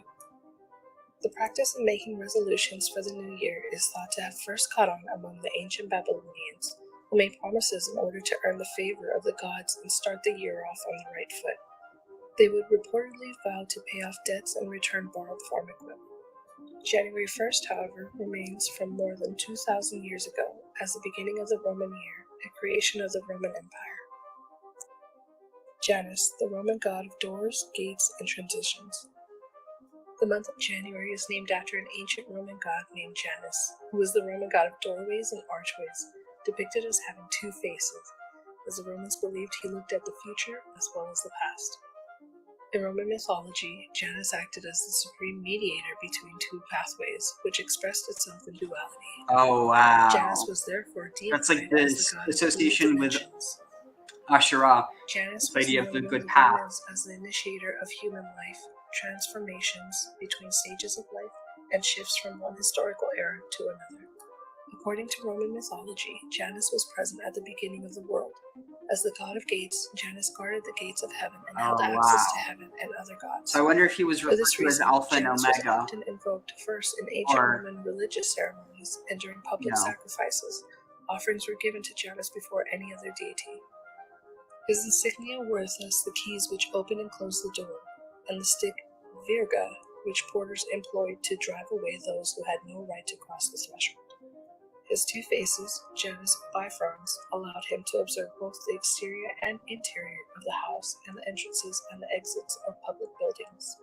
Janus was also called Chaos at the time when air, fire, water, and earth were all a formless mass. When the elements separated, Chaos took on the form of Janus. His two faces represented the confusion of his original state. For this reason, the Romans ascribed to him an essential role. Are you getting demiurgic vibes out of this? Yeah, no, absolutely. And it's the other one. Are you getting any echoes to those double letters that we did with the with the Sephira? Ooh, I didn't even think about that, but yeah, you're right. And that's what I'm looking at it. Is Janus the passive god of doorways and basically crossroads? Or is Janus more of an active god that forces the choice in between? I think in some ways that's the duality. He's both. And how much of this is hitting into Hermes territory? In what way? Well, Hermes was the god of boundaries, of travelers, of so they're kind of like two sides of the same coin as well.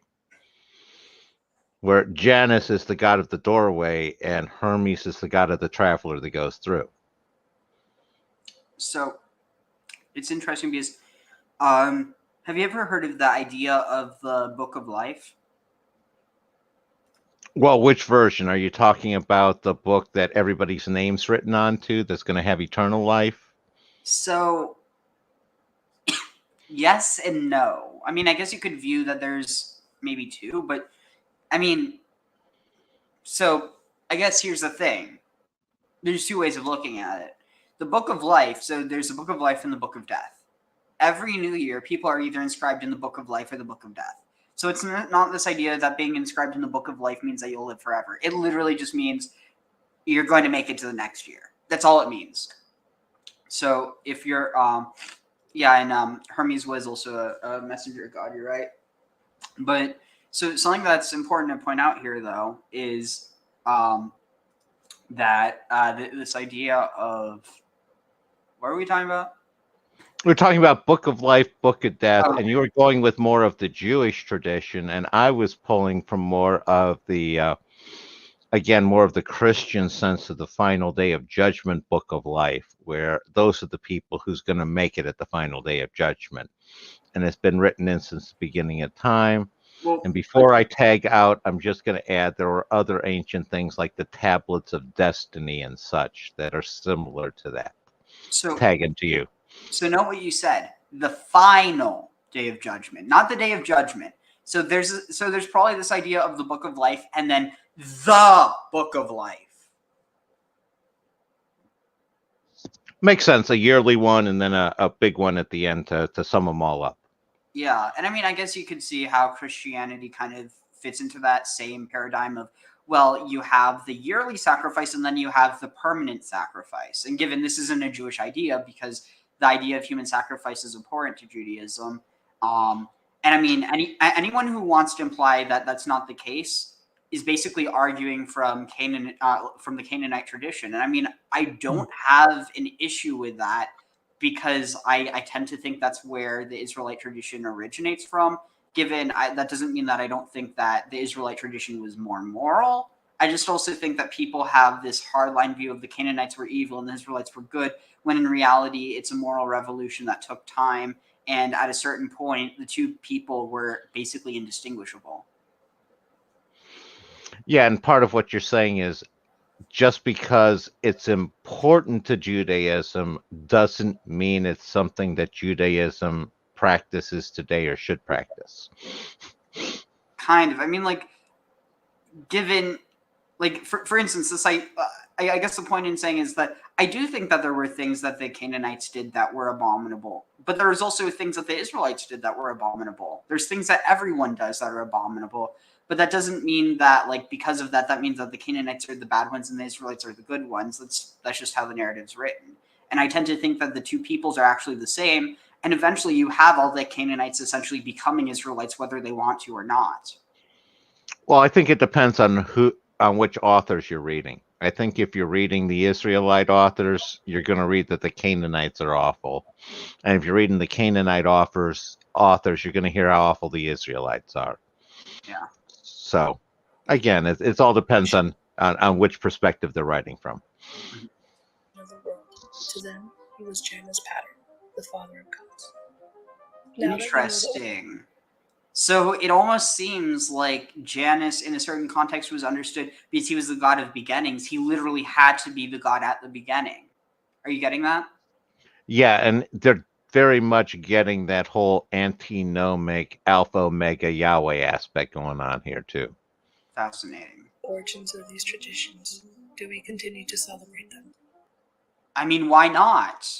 I guess the only reason you wouldn't is if you have a religious reason not to. And it's like, honestly, I mean, at the end of the day, no one's going to say that you're wrong for not celebrating a holiday. I mean, there's plenty of people who choose not to celebrate New Year's just because they're sick of it. I mean, like, at the end of the day, should they be judged? No. Should someone be judged because they're not celebrating something because of their own religion? No. That being said, I don't think it's evil. Like, I think it's only evil if you view it as evil to do things that are associated. But then again, it's kind of like, well, how many Christians wear Hermes or I honestly I don't know a whole lot of like fashion brands because I really could care less about fashion. But and then you have like I think is there Pegasus? I'm not sure. But basically, I mean, like the point is that this stuff is so ingrained in our culture, and if you're just being selective with what you're choosing, like, oh, I'm not going to celebrate this because it's pagan, but meanwhile you have a Christmas tree.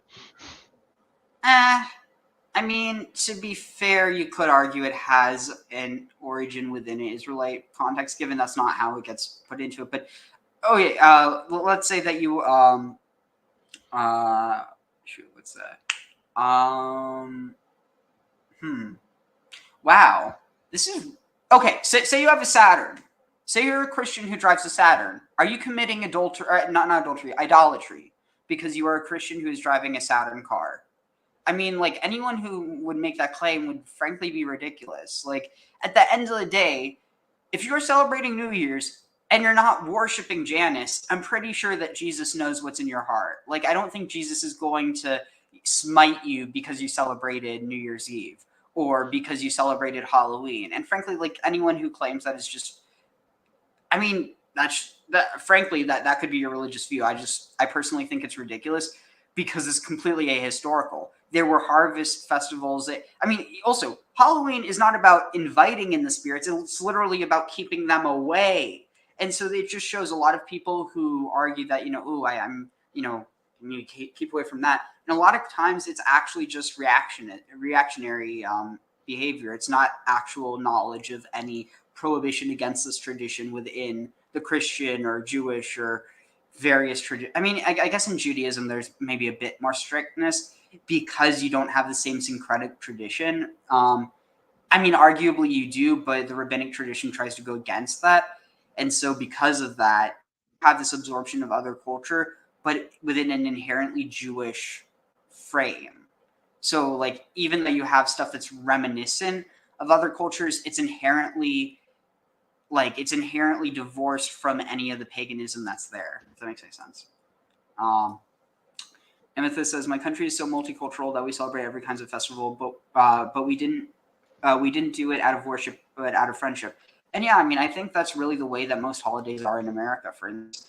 And like, at the end of the day, that doesn't mean that you don't have pagans who use Halloween in order to, conduct ceremonies to the moon, or, I mean, I don't know. I'm just kind of, throwing it out here. But the whole point is that, like, just because something is serious to one person doesn't mean it has to be to another person. Like, for most people in America, which I guess you could argue this is kind of Bacchic, but they just get drunk and then they hook up with people on Halloween. Like, at the end of the day, is that worshiping Satan? Is that, summoning evil spirits? I mean, maybe if you believe you are, but at the end of the day, it's kind of like, I see a certain amount of echoing of worshiping Pan kind of there with all of that, with Halloween. Getting up in costumes, going out, getting drunk, oh yeah, running around. Trick or treat, the whole idea of fear or panic. Yep. Yeah. No, I was going to say, my take is, if somebody wants to be scared that God's going to smite them for doing something, that's their right to be scared of it. It's when they expect me not to do what they're scared of because I should be scared that God's going to smite me, that I draw the line. Yeah, it's like all of a sudden when you're saying, oh, you better not do that, God's going to smite you, it's kind of like, I think it's you who wants to smite me. I always think, don't step on a crack, break your mother's back. But yeah, I mean, what was it Roosevelt said? Which, I mean, personally, Roosevelt was a terrible guy. I mean, he knew what was happening during the Holocaust, and he like literally could care less what happened to the Jews. So just You're saying that. you're being disrespectful to the disabled there, Ariel. I'm disabled. So was Roosevelt.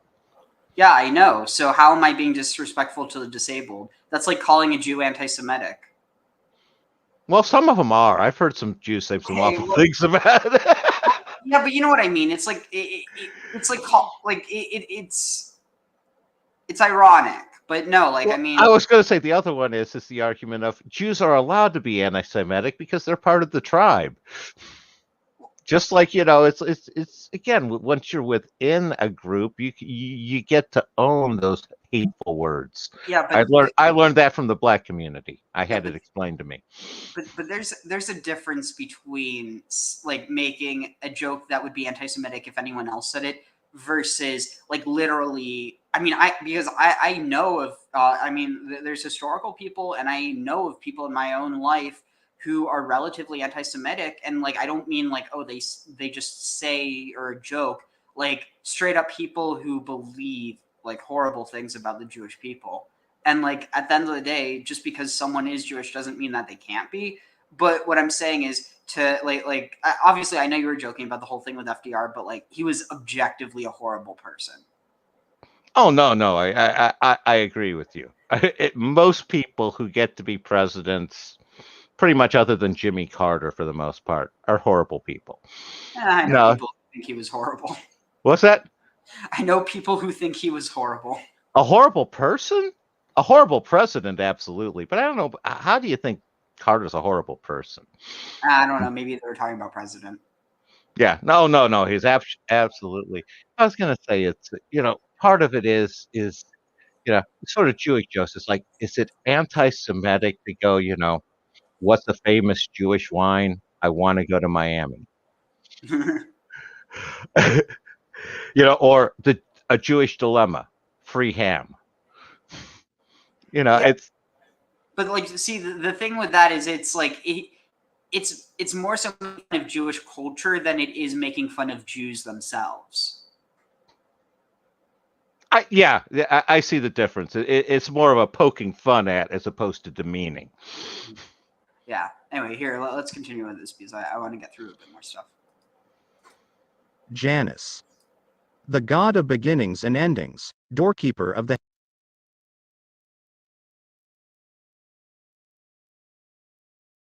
Muted. Amethyst says, I grew up visiting Hindus and Buddhist teachers and friends' houses during the religious festivals because it's also public/school holidays. They also do the same during Eid. Yeah, that's really special. I wish that there was more of that type of I mean, like you definitely have that type of interaction with more of the reform and conservative elements of the Jewish community. But once you get into like Orthodox and the people who are like truly, I'm not going to say truly religious, but like the ones who are like really religious, there tends to be a bit less interfaith engagement. And I think you'll find this the more religious you get with any tradition, just because there's this inherent, like, it's like, we need to focus on our people, like, and, not in a racist way, but it's just this idea, well, given there's certain traditions where there's this idea of going out and trying to bring people in. You don't have that with Judaism. And so that's why there, so maybe, I guess in that way, maybe there is that difference that that the more religious you are in other traditions, the more comfortable you are talking about your faith with other people. Whereas with Judaism, it's only really the people who do outreach, like to other Jews, and in like, so for instance, with the Chabad organization community, which, I mean, they do a lot of good. I disagree with some of the theology, but at the end of the day, it's not because of like them. It's literally just because of my I have some opinions on Judaism that kind of are more First Temple period, but they do a lot of good. But with Chabad, they basically try and do outreach to Jews, mainly Jews who are, kind of not engaged with their own Jewish identity. And so inevitably, they'll be going around cities and they'll ask, hey, are you Jewish? And, inevitably it makes people uncomfortable, probably most especially Jews. But I mean, at a certain point, especially if they're very clearly Jewish, it's less uncomfortable. It might just be more uncomfortable from the sense of, oh, I don't really want to be, I don't want to be talked to about religion right now, as opposed to, oh, is this person an anti-Semite? But with that, I think that inevitably you have people who aren't Jewish who say, no, I'm not Jewish. And so they ask, well, what is this? And so they do explain. And so in this element, you have this, like, I guess you could call it an interfaith, or maybe not even an interfaith, but like a discussion with someone who's not of the Jewish faith, because they could just be of no faith, and they got to learn a bit more. But like, that's not, you don't have like concerted outreach as a thing within Judaism to people who aren't Jews. And that's just because of this idea that, converting people to Judaism is not a goal of Judaism. Inevitably, you're going to have Jews who are out there who want to, start their own little group or whatever. And they're like, oh, here, I'll teach you Judaism, and, you don't have to convert or whatever. But at the end of the day, like, true Judaism does not try and convert people. Like, which I guess this also kind of is the whole thing with Christianity. Like, when they start, trying to bring in people which I don't think there's anything wrong with bringing the message to, to the other nations. It's just when you have this idea that becomes a replacement for the Israelites, then you get a lot of problematic stuff. But so what you're saying is those people aren't going around going up to people and asking, are you Jewish? And if they hear no, the response is, well, do you want to be? I can help. No, you're never going to hear that from someone in the Chabad movement. Never. I was going to say that's much more of the Christian Muslim sort of approach. Yeah. No, and I was going to say, where I grew up in, again, much like Amethyst there, where it was a very multicultural, where it was probably about almost half Jewish, 40%, something like that in the area. Again, they had a Chinese restaurant that was kosher.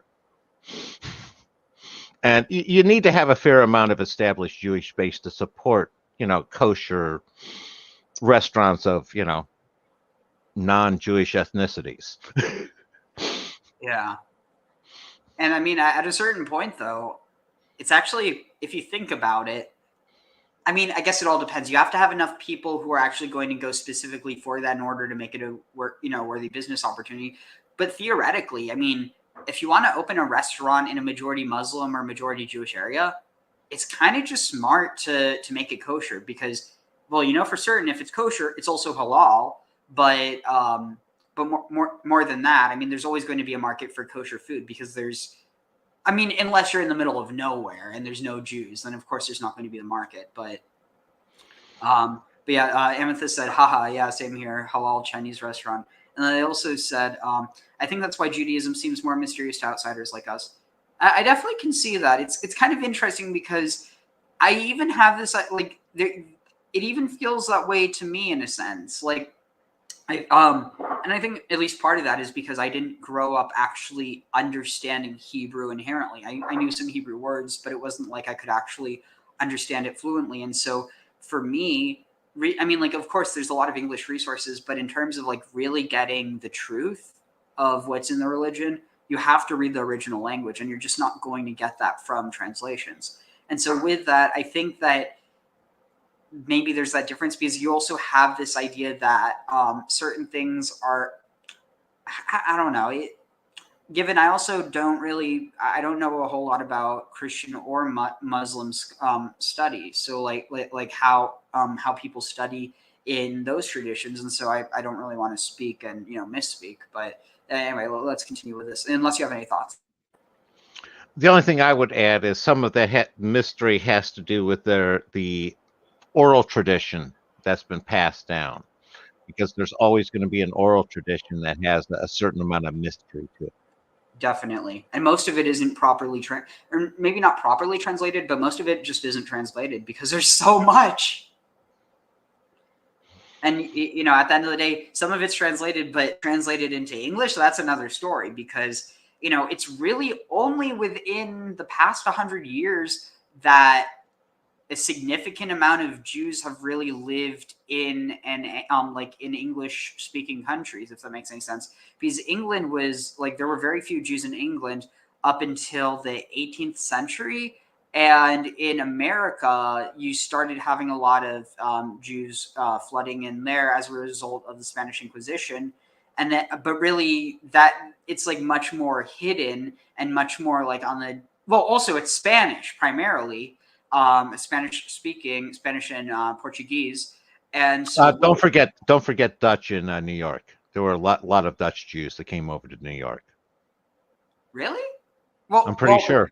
Well, keep in mind though, those Dutch Jews were also Sephardic, and so a lot of them they were still speaking Spanish and Ladino. I mean, they definitely knew Dutch, but I guess my point being is, yeah, you have a relatively, I don't know the specific number, but really it's not really until the 1900s that you have a massive wave of immigration from Eastern Europe as a result of the pogroms that were happening in Russia. And so that's really when you start to have a lot of Jews in English-speaking countries, because from there you have America, you have Canada, you also have England, South Africa, Australia, all the Commonwealth countries. And so it's only really within the past 100 years that you have a need for these translations into English in the first place. Because before then, the communities were still so insular that they still knew Hebrew well enough, Hebrew and Aramaic well enough to study these things. But eventually, as you have this assimilation, because you have more Jews, and so there's this idea that you don't have to stay within your. Also, you have an increased acceptance of Jews, and so you have a decrease in Jewish knowledge. I need you to correlate my best fit here, Ariel, because some of what you were saying there runs a little bit counter. Not much. Because I would push the date back to the major translation trend to about the mid 1800s, where we're closing in close to 200 years. And by my knowledge, there was a big resurgence of Hebrew at that point, especially in the Ashkenazi, the more Germanic Jewish communities, because up until that point, a lot of the knowledge of Hebrew had been lost among more of the general populace in the Jewish. It was still kept in the rabbis and the scholars, but there was a big return to getting it, and that was where translations of Hebrew to German and Hebrew to English really started, was to get the Jewish communities that were more secularizing to their local areas to be able to reconnect with their traditions. How far off is my understanding there? So this is the late 1800s, but it's into German, not into English. English only really happens after you have these massive waves of immigration, largely after the Russians. It's tricky because you have a lot of people speaking Yiddish, but they still because the thing is, you have to keep in mind that people are reading, they're still using Hebrew, the stuff that here. Sorry, let me focus on the main thing. So basically, most of the so you don't have this need for translation really until you have this increased assimilation into European society that happens as a result of Napoleon's emancipation of the Jews. And so with this, you have an increased assimilation, more speaking of French, of German, of Russian, and less use of Yiddish, only really amongst the religious communities that stay around. And so that's where the Reform community starts, within Germany. And then it gets imported to the U.S. by German immigrants in the late 1800s, before World War I. And then it's really with World War I that you have an increase in Jewish immigrants from Russia, and then they're needing to learn English as well. And so you basically have German immigrants, Russian immigrants, Polish immigrants, Jews from all over Europe. It's not in the same massive scales as you'll have until the lead up to World War II and right after. But with that, they're basically deciding, well, we could continue to read our translations, like if they're reformed, in German, or it tended to be that the Russians were a bit more religious. But the point is, once you start to have this melding of different communities together, they just start translating it into English. And this is really where you have like a massive push towards that. And then obviously in England as well.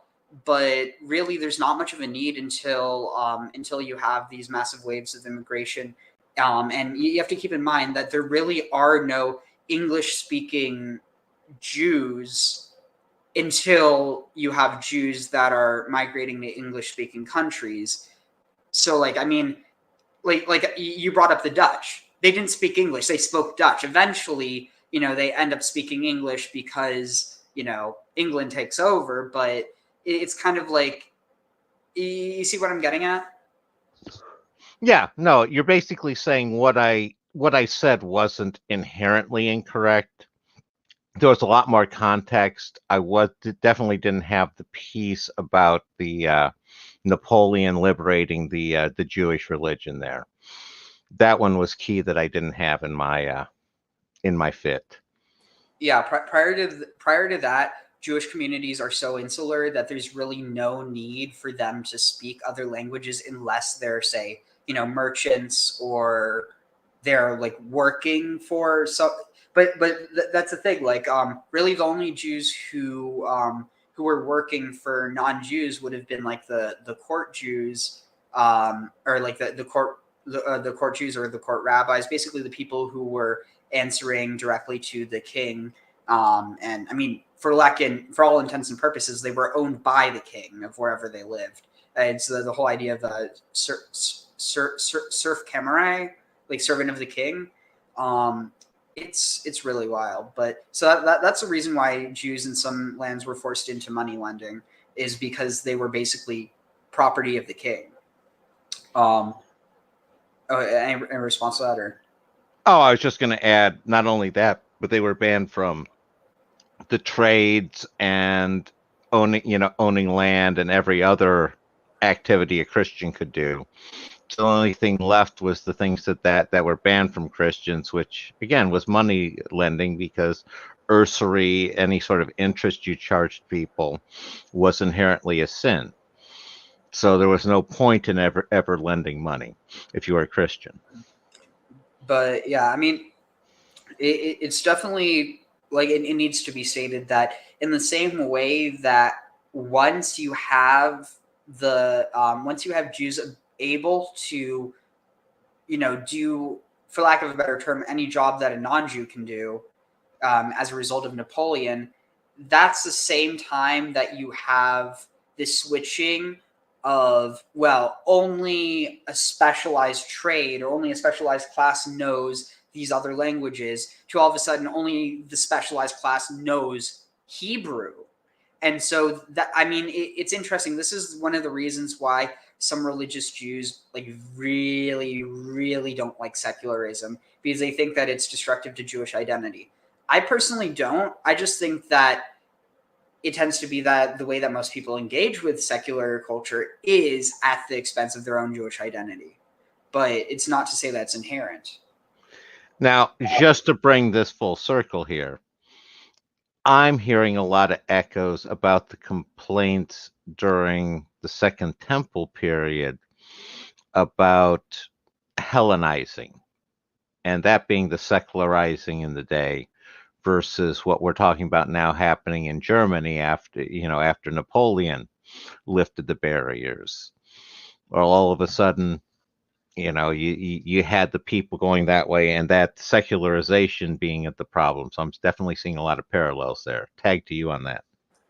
Yeah, I mean, and I think that's kind of one of the things. It's like this idea of, well, if secularism means that people have this freedom not to practice Judaism, does it also mean that the people who choose to practice Judaism are practicing it that much more? And I think the answer is yes. It's the same idea that you see within Christianity, that he who is without sin created sin so that we could be righteous in him. There's this idea that we could have been created as righteous as the angels, but then would we actually be righteous? Because that's the thing, the angels aren't righteous. They can't be. They're just holy. Right. So, they don't have free will. yeah, and I think that's something that a lot of people take for granted. They see angels as holy and righteous, but no, literally, they're holy. They can be merciful. They can be chesed, but they can't be righteous. They can't be tzaddik. And I mean, actually, I might be wrong on this, so I feel free to correct me if I'm wrong and tell me why. And I'd be gladly. I'd love to learn. But basically, there's this idea that because they don't have free will, that they can't choose to do good, and I mean, therefore, they also can't choose to do evil, which in some ways you could view as. And there's even this idea that angels and demons can be commanded by humans, not just within this like literal sense, but within this idea of what is it? Shoot, where was I going with this? I was going to say Solomon thought it was kind of literal from what I remember. Well, yeah, but he had special powers. I'm just talking about this idea of like, if angels don't have any ability to choose to do good or evil, they just do. So obviously there's this idea that, there's like the angels that God commands, but then there's like this idea of the angels that we have, like, not that we command, but it's like the way we act impacts the way they act. It's like there's a not, and again, I wouldn't view this within a literal sense, but it's more so like, when you do something bad, it creates this like bad energy. I mean, like, if you piss someone off, like, if you say F you to someone, like that doesn't just disappear, that affects them. And, it might affect each person differently, but like it has that impact. And at the end of the day, do the words F you actually, like, are those words what are hurting you? Or like, I mean, technically they're hurting you, but do they mean to hurt you? They're literally just words. The thing is, the person who's using them is the one who's directing it. And so it's kind of this idea of like, I mean, given, not to say that we literally command angels and demons. That's not what I'm saying. It is a parallel on a smaller scale to this idea of demons aren't actually evil. They're just being commanded by God to do what we perceive as evil, as bad, in order to create this dichotomy that allows there to be angels that do the good. And so, it's kind of this idea that just as there's, you could view like angels associated with the rain, and given that's still seen as probably a bit heretical. There's this idea that God brings the rain. But like, for lack of a better term, let's just say that that's the case. If you're to say that angels bring the rain, you could view as, well, demons bring drought, and God's commanding all of them. So I mean, in that case, you're still viewing it as God's behind it. But basically, there's this idea that it talks about in Isaiah that Yotzer or Uberei Choshech, for the former of light and the creator of darkness, was it Osei Shalom, the maker of peace, the Borei Ra, and the creator of evil. Ani Adonai Osei Kol Ele. I am the Lord. I do all of these things.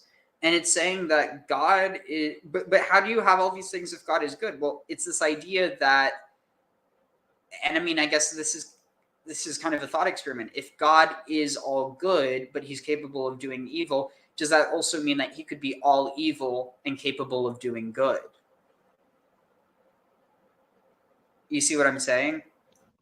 Yeah, and now you're dealing with that whole antinomic inversion here, where everything done for evil ultimately is done it gets turned for the good of God. And, and now you're going with the idea of where I had to resolve it with two basically different ideas of God, where you have one that's the source, infinity, beyond the Tao, beyond all sorts of conception or any sorts of words.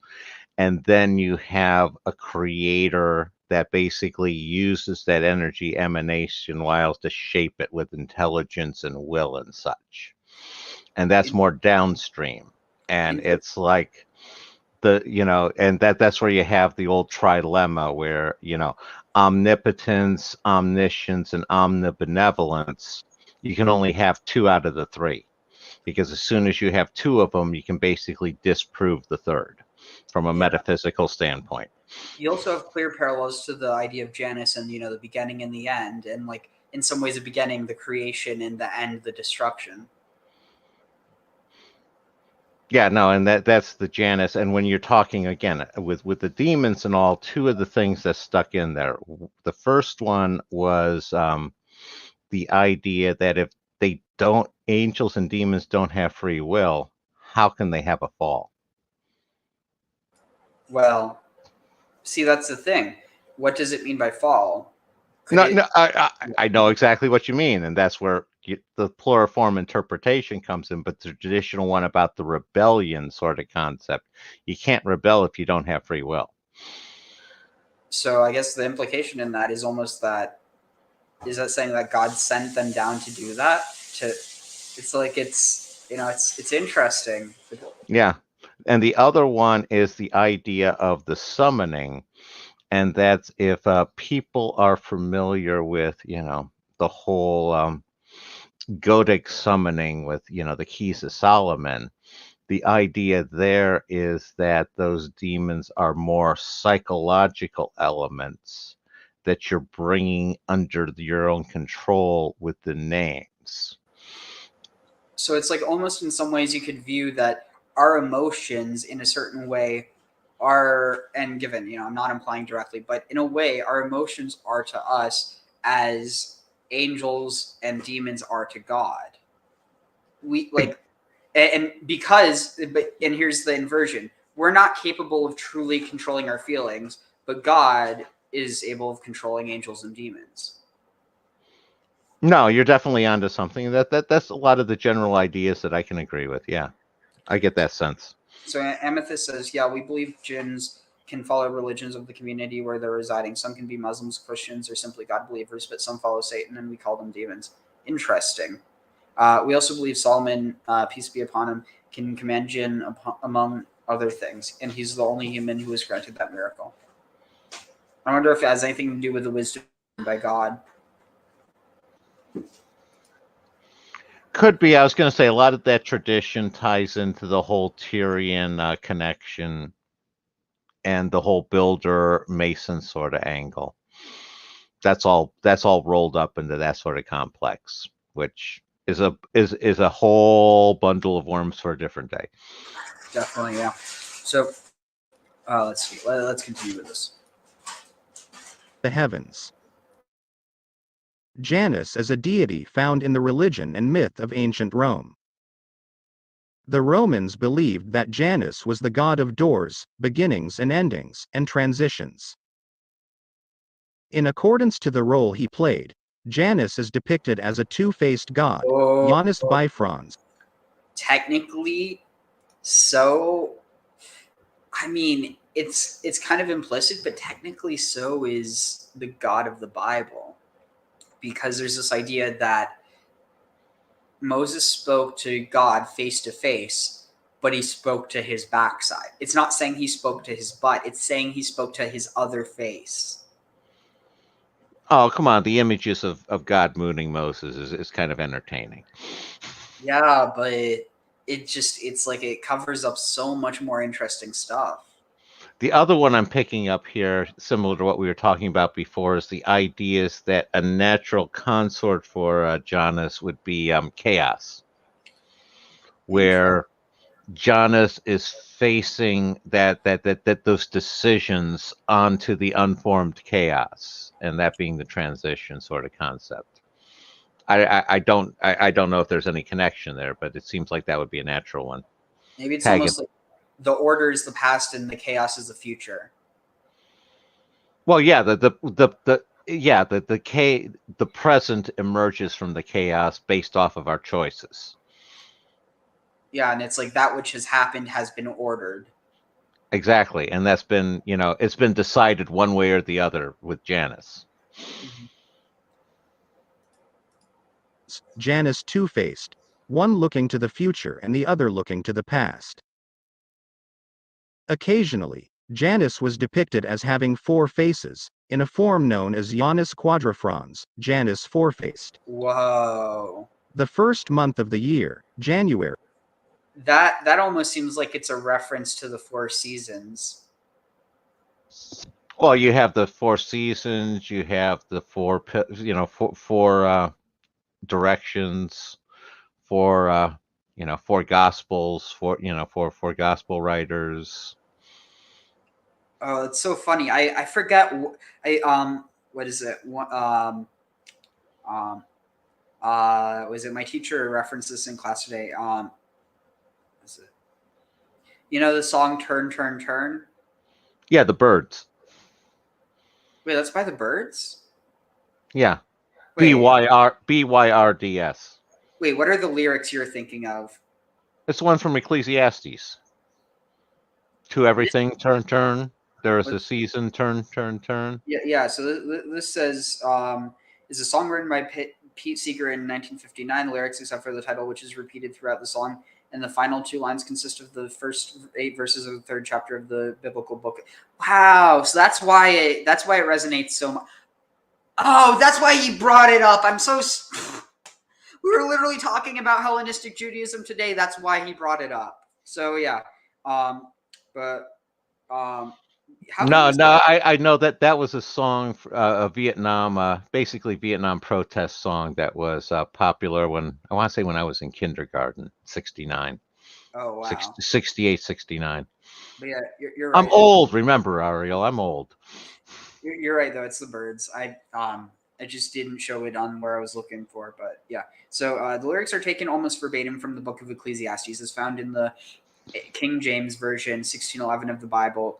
Though the sequence of the words was rearranged, for the song, Ecclesiastes is traditionally ascribed to King Solomon, who would have written it in the 10th century BC, but believed by a significant group of biblical scholars to date much later, up to the 3rd century BCE, during Hellenism. So, to every season, to everything there is a season and a time to every purpose under the. I only know the chorus. To everything there is a season and a time to every purpose under the heaven. A time to be born. A time to be born and a time to die. A time to plant. A time to reap. Wait, what? Oh no, that's a different song. A time to reap that which is planted, a time to kill and a time to heal, a time to break down and a time to build up, a time to weep and a time to laugh, a time to mourn and a time to dance, a time to cast away stones and a time to gather stones together, a time to embrace and a time to refrain from embracing. Are those seriously the lyrics to the song? Yes. How did... I guess everyone just remembers the chorus. No, it's literally almost word for word the verse. Yeah. Interesting, but yeah, where's actually have the lyrics? Or I mean the chorus. It's to every season there's. Yeah, it doesn't. Does it have the chorus here? Weird renditions, maybe. Oh, the Birds version is probably the one that has it because they have to make it more, unless. Shoot, I'm not able to find it. Anyway. Yeah, and I'd play it, but I'm not trying to get a copyright strike. So anyway, let's continue. But yeah, like just this idea of, the turning. I mean, also don't really want to get into that, but I mean, it's even connected to the whole idea of the swastika, that it literally just represents the turning of the stars. Well, that was not a bad symbol for thousands of years. Oh yeah, I know. I just don't want to get into it because it's a tangent. Understood. I think we can close it with that. Was named as such in honor of this god. Who is Janus? Janus is an ancient god whose worship dates all the way back to the time of Romulus and even before the founding of Rome. Unlike many of the deities worshipped by the Romans, Janus does not have a Greek counterpart or equivalent. According to one myth, Janus was the first king of Latium, and is credited with bringing civil and social order to mankind. In doing so, he brought humanity from barbarity to civilization, and this transition from one state of being So that's why he's called that's why he's called like king of the Kittim. So they're taking this from the idea that Janus was once a king of Latium. Yeah, no, and that ties into what you were reading earlier, where he was the son, where from the I forget if it was Midrash, but where he was the son of with Catan. Yeah, wait, did it say he was the son of Kittim or the king? I think it said he was the king of Kittim and he was the son of. He was the king. You're right. Yeah, king of Kittim. I think he was the the key son team of. person. He was the son of. I Go think ahead. Agrius or something. Might be wrong, but we could always look. It up. Yeah, it was sort of like I want to say his son was Latium or the father, but that fit into there where that was part of their genealogy was Latium. Okay, here I still have it pulled up. So here it's saying let's see, Janus. Janus is one of the people of Kittim. Agnias, the king of Africa, died, and also the death of Janus occurred. Let's see. Now, after this, Herod, the king of Chalcis, died. Wait, what? So it's saying that Herod was originally not a Jewish name. Interesting. No, Wait. he's from Nabatea. Yeah, but wait, where's Chalcis? Chalcis, I want to say, is that Black Sea? Oh, you might. No, that's Colchis. Oh, you're right. Okay. So let me see if I can find this.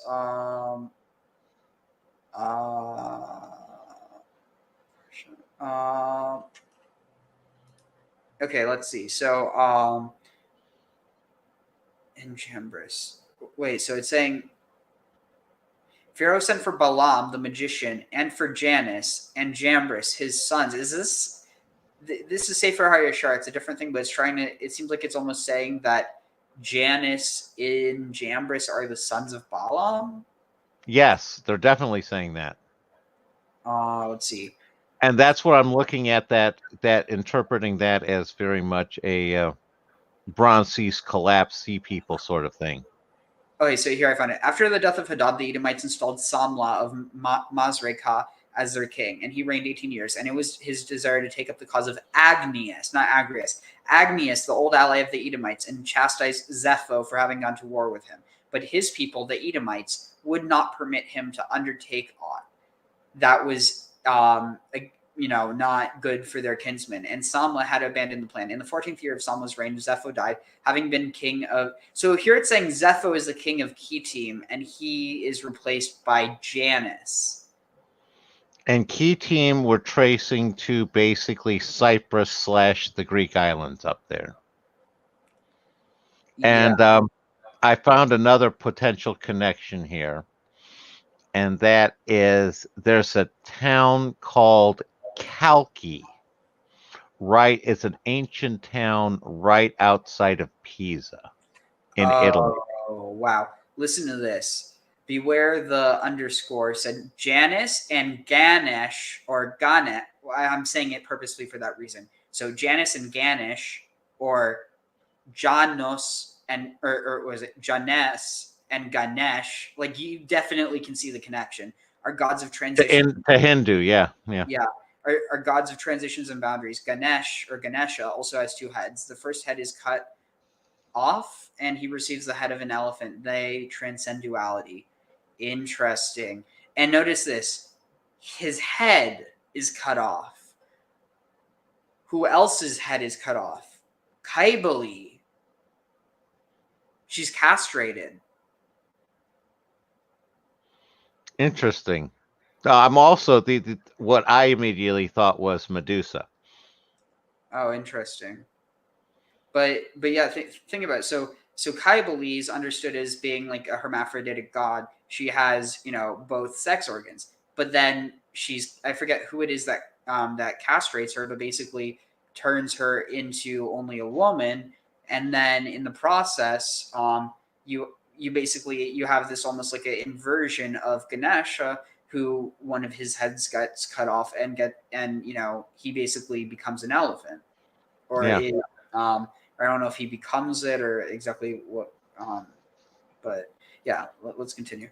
To another is represented by Janus' two faces. According to Roman mythology, Janus was the husband of Camicine, a nymph, and the two had a son, Tiburinus. It was from Tiburinus that the river Tiber gained its name. Prior to that, the river was known as Albula. Following Tiberinus's death in the river or on its banks, however, its name was changed. In another myth about Janus, Saturn, after being exiled by Jupiter from the heavens, Oh, and this is also connected to the idea of the pontifex, from where we get the idea of the Pope. Because the pontifex, you know what pontifex means? Yeah, it's the chief bridge builder. Yeah. Or bridge inspector, or or alternatively, bridge guardian.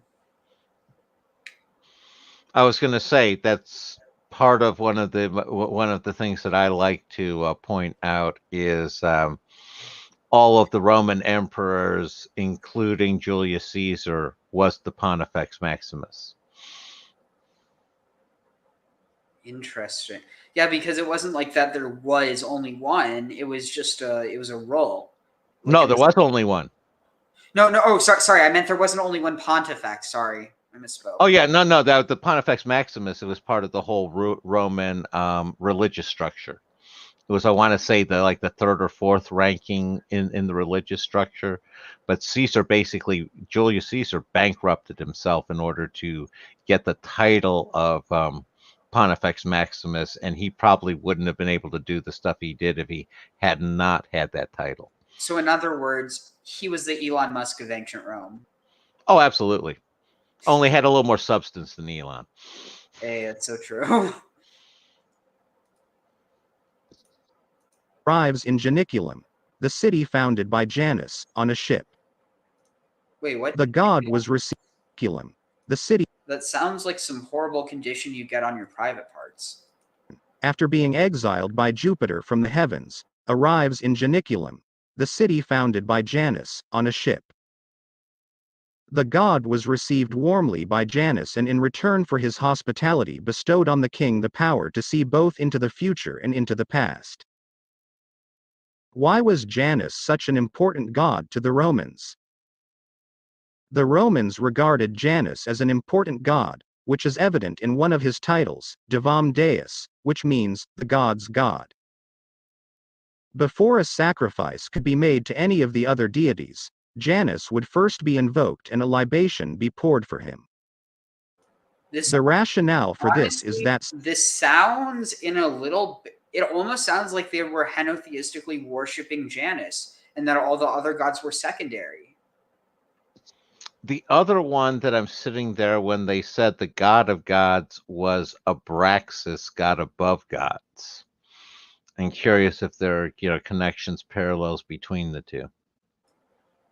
So it's interesting. So god of gods would be like, okay, so it would be like El Ha'elim, but the equivalent to the god above gods would be El Elohe Ha-Elohim. It would be a direct parallel to the Melech Malkei Hamlachim, the king of kings, or basically it's like you have three uses of it. So it's saying the king of kings, but it's the king of the king of kings.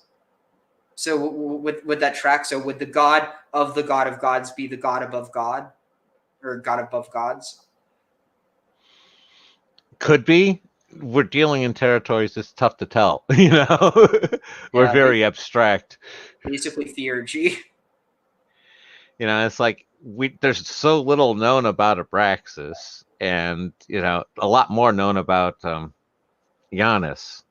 It's like I want to say so much about Abraxas is stuff that Jung wrote 100 years ago. I mean, it's interesting. We have this way of drawing down history in a way that we only have drops, but we turn it into a lake. You got to do what you got to do when you need the water. It's true. Water is life. It's also wisdom. But also, drink bad water or drink too much water, and you're going to keel over and die.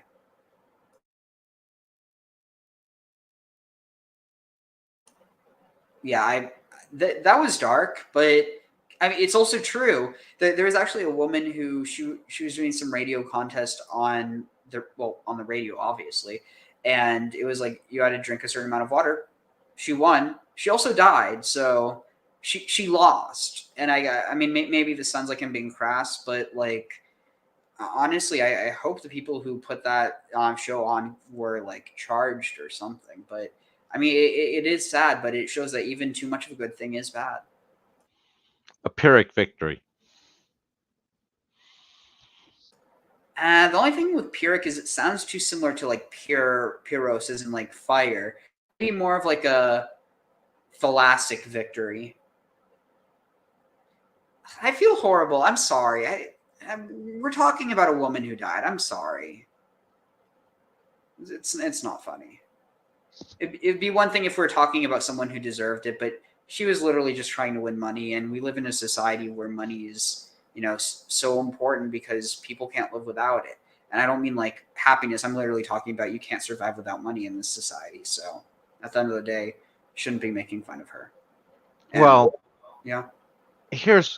I know where you're going with that one, but what pops into my head is the show Jackass. And those were people who were doing and basically killing themselves, not even for money. Yeah, but like they knew full well what they were doing, whereas this other lady was just trying to win money. I think there's a difference in the circumstances. Oh, there's a difference. I'm not sure which one's better or worse. And some of those people on Jackass, I'm not willing to sign off that they knew what they were doing.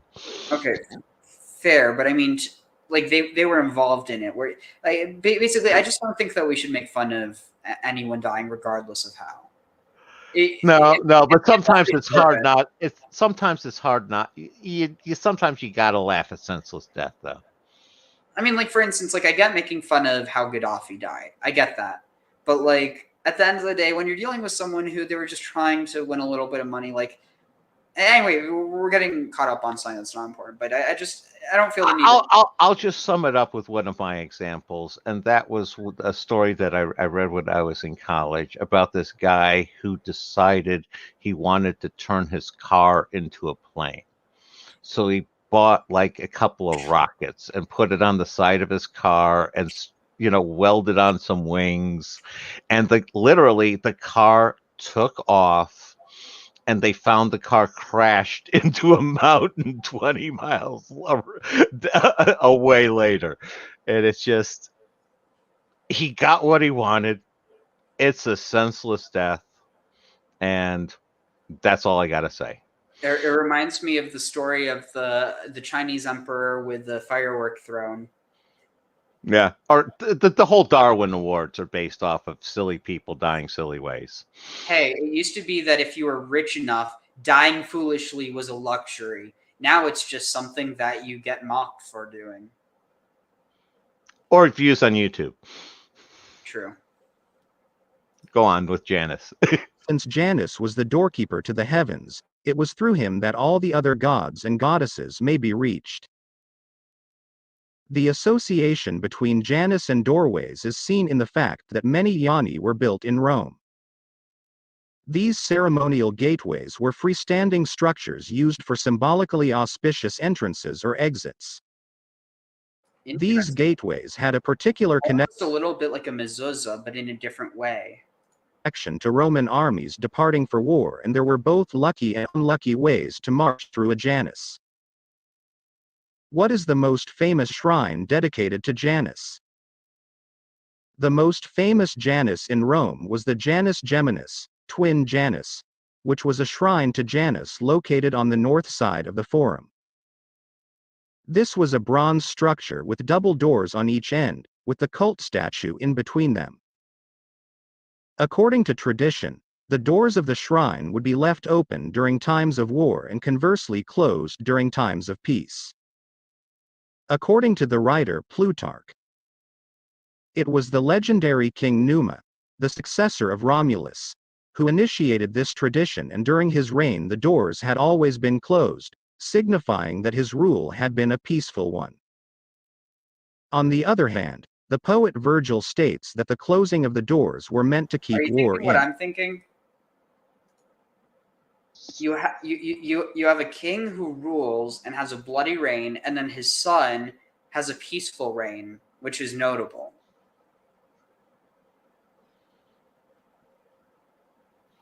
No, you're saying David Solomon, and that kind of fits this parallel too, because the whole Roman royal lineage falls apart after the second king here, Numa.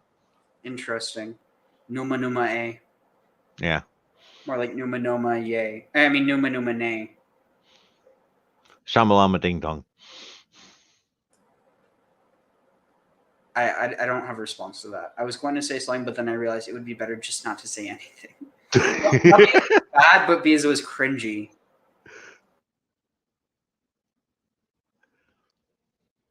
The closing of the doors of the Janus Geminus was a powerful symbol and was exploited by the Roman emperors. Augustus, for instance, boasted that the doors were shut 3 times during his reign. The doors of the shrine were also shut during the reigns of Nero. In 66 AD, following the victory over the Parthians and Vespasian, in 75 AD, following the conquest of Jerusalem, coins were minted to commemorate the occasion.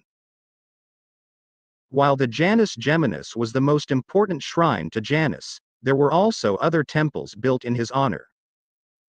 One of them, for instance, was erected on the Janiculum, while another was built at the Forum Holatorium, vegetable market, by the consul Marcus Duilius to commemorate his naval victory over the Carthaginians at the Battle of Mylae in 260 BC. The most obvious That's legacy of interesting. Janus in modern That he's being connected with the Carthaginian War. That's fascinating. Especially with all the other Carthaginian connections we found already. Yeah, like they're it real like honestly one of the things I've discovered by studying this stuff, and I think this is one of the reasons why religious people, or like why monotheists should not be afraid of studying paganism.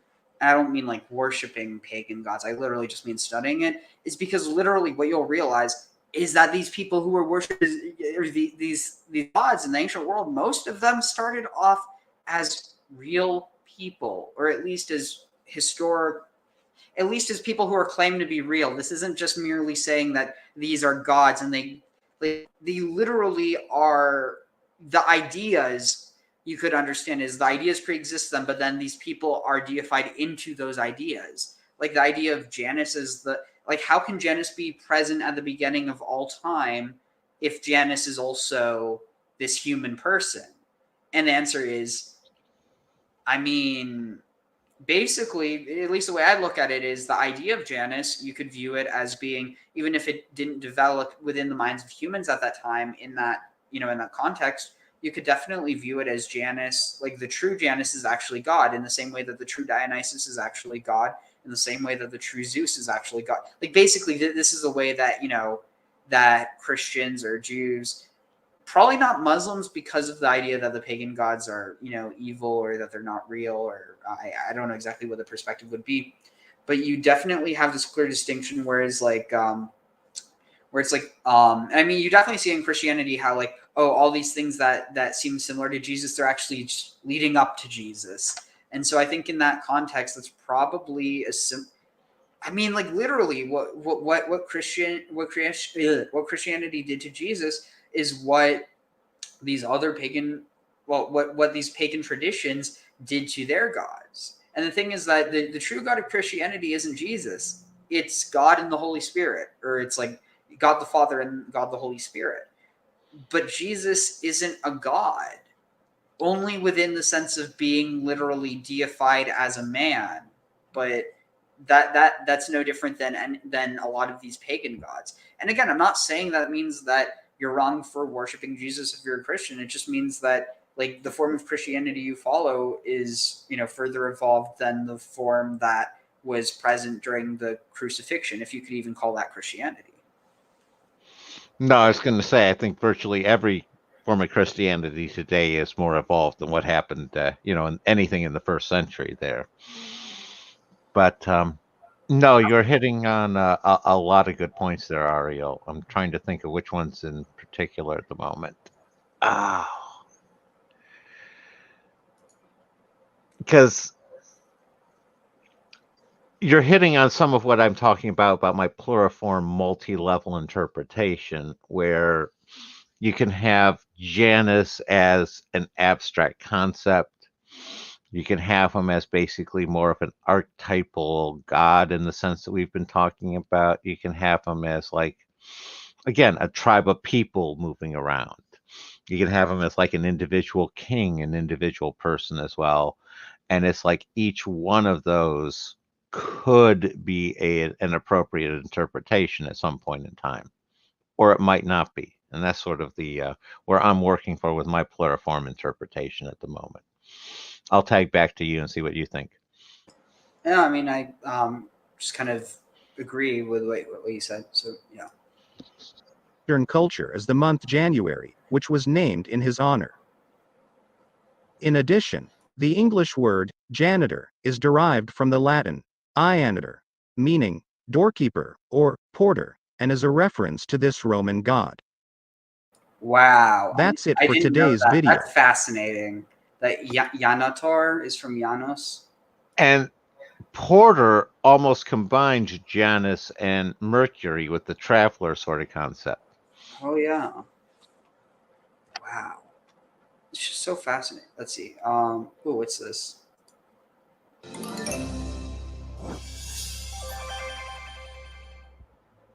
Have you ever wondered why we celebrate New Year on January 1st? Well, it wasn't always so.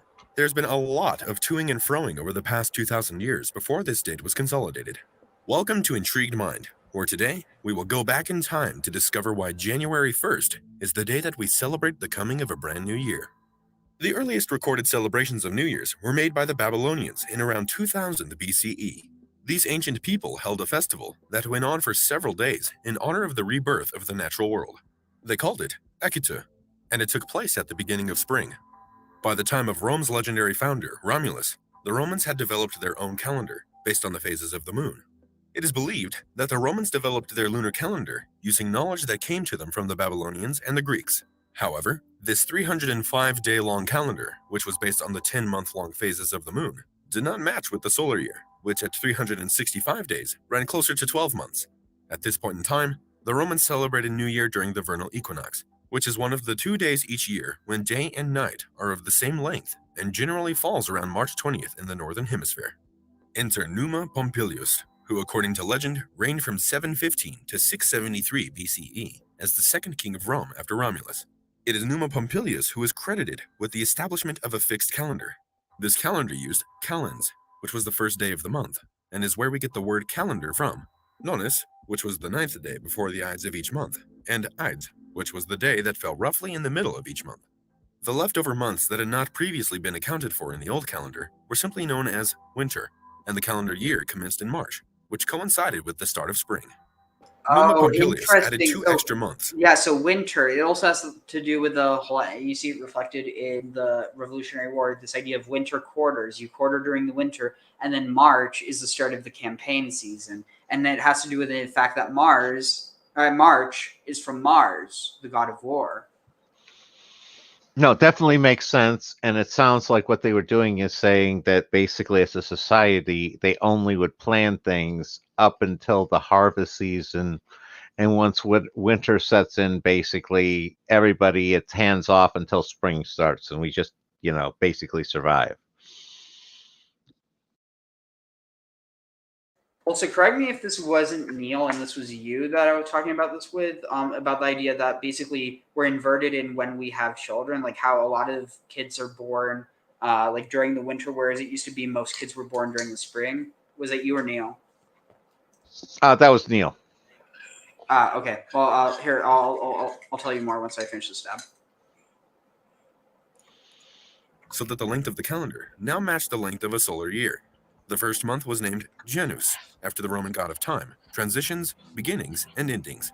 The second month was named Februarius, in reference to the purification ritual that The Februalis, which is even connected with this idea of like basically the idea of being struck by Cupid's arrow probably has to do with this idea, or either it gets kind of adapted or is connected with this idea of being struck with the februa, which are basically goat skin strips that the febru was it the I forget what the priests are called, the Flamen Februalis, the priests of the Februalis, that they run around and strike people with it, and it's supposed to grant fertility.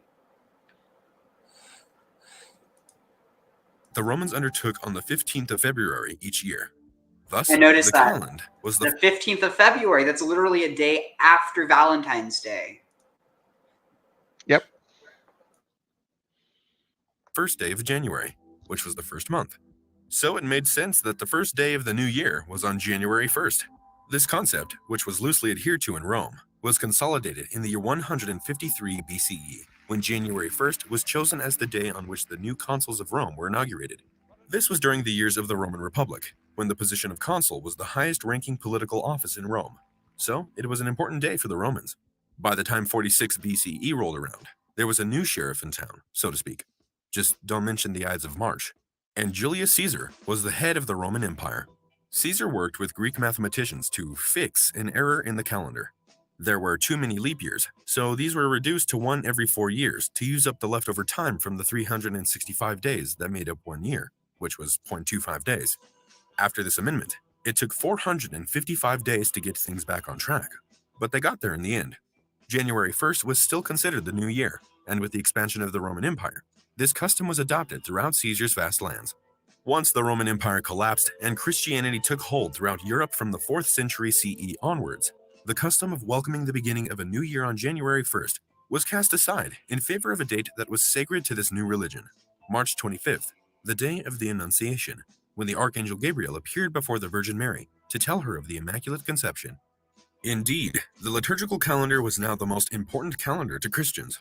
January 1st was not an important feast day for this religion, so they did not mark the coming of the new year with this date.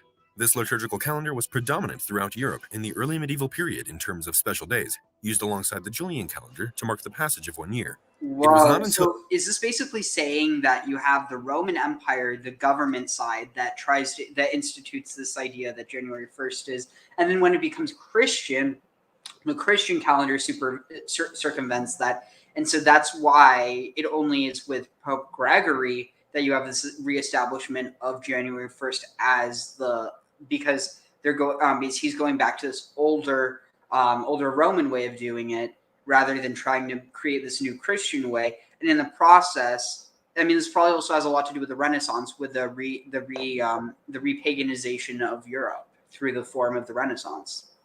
The guy doing the video is missing what I consider some very crucial facts. One of them is January 1st is an important feast day in the Catholic Church. It's one of, I think it's like 8 holy days of obligation that you're required to go to church if it's not on Sunday.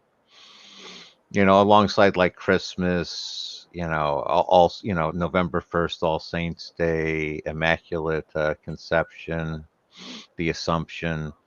But again, January 1st is one of those, and it's now called the Octave of Christmas. That's a post-Vatican II from the early 1960s change. But what it traditionally was Feast of the Circumcision. Interesting. Where January 1st was when Jesus got circumcised.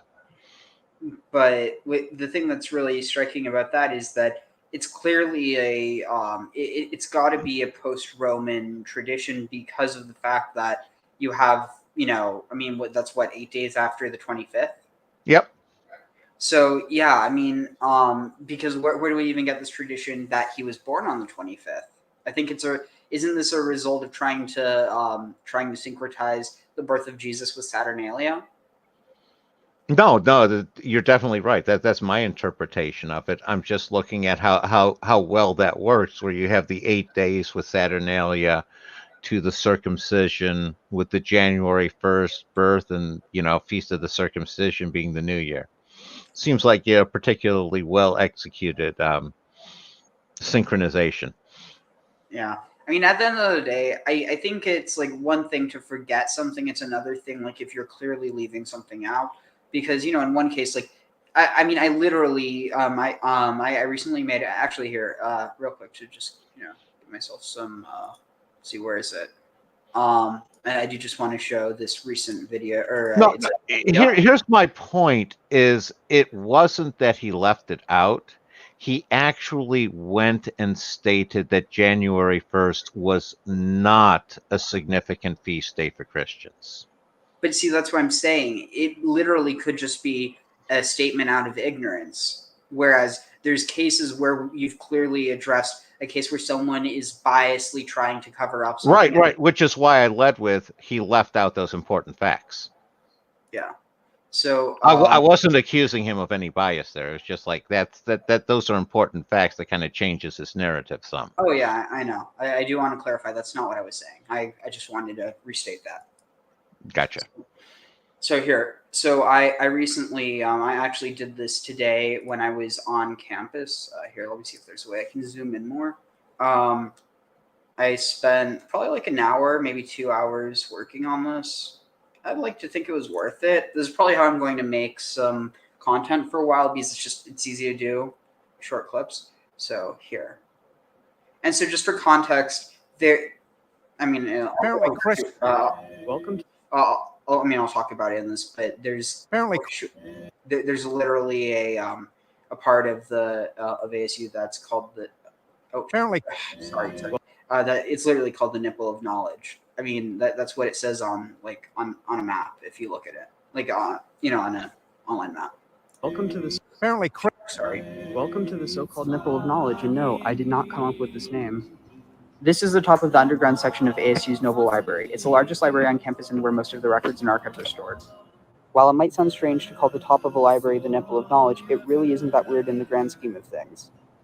After all, Ashura was depicted in a highly stylized way, as not only a torso, yet with prominent breasts and vulva. It is clear that she is Ashura because she wears the familiar bouffant wig of the Egyptian cow goddess Hathor, who is pictured and named on plaques as Khudshu, the Holy One.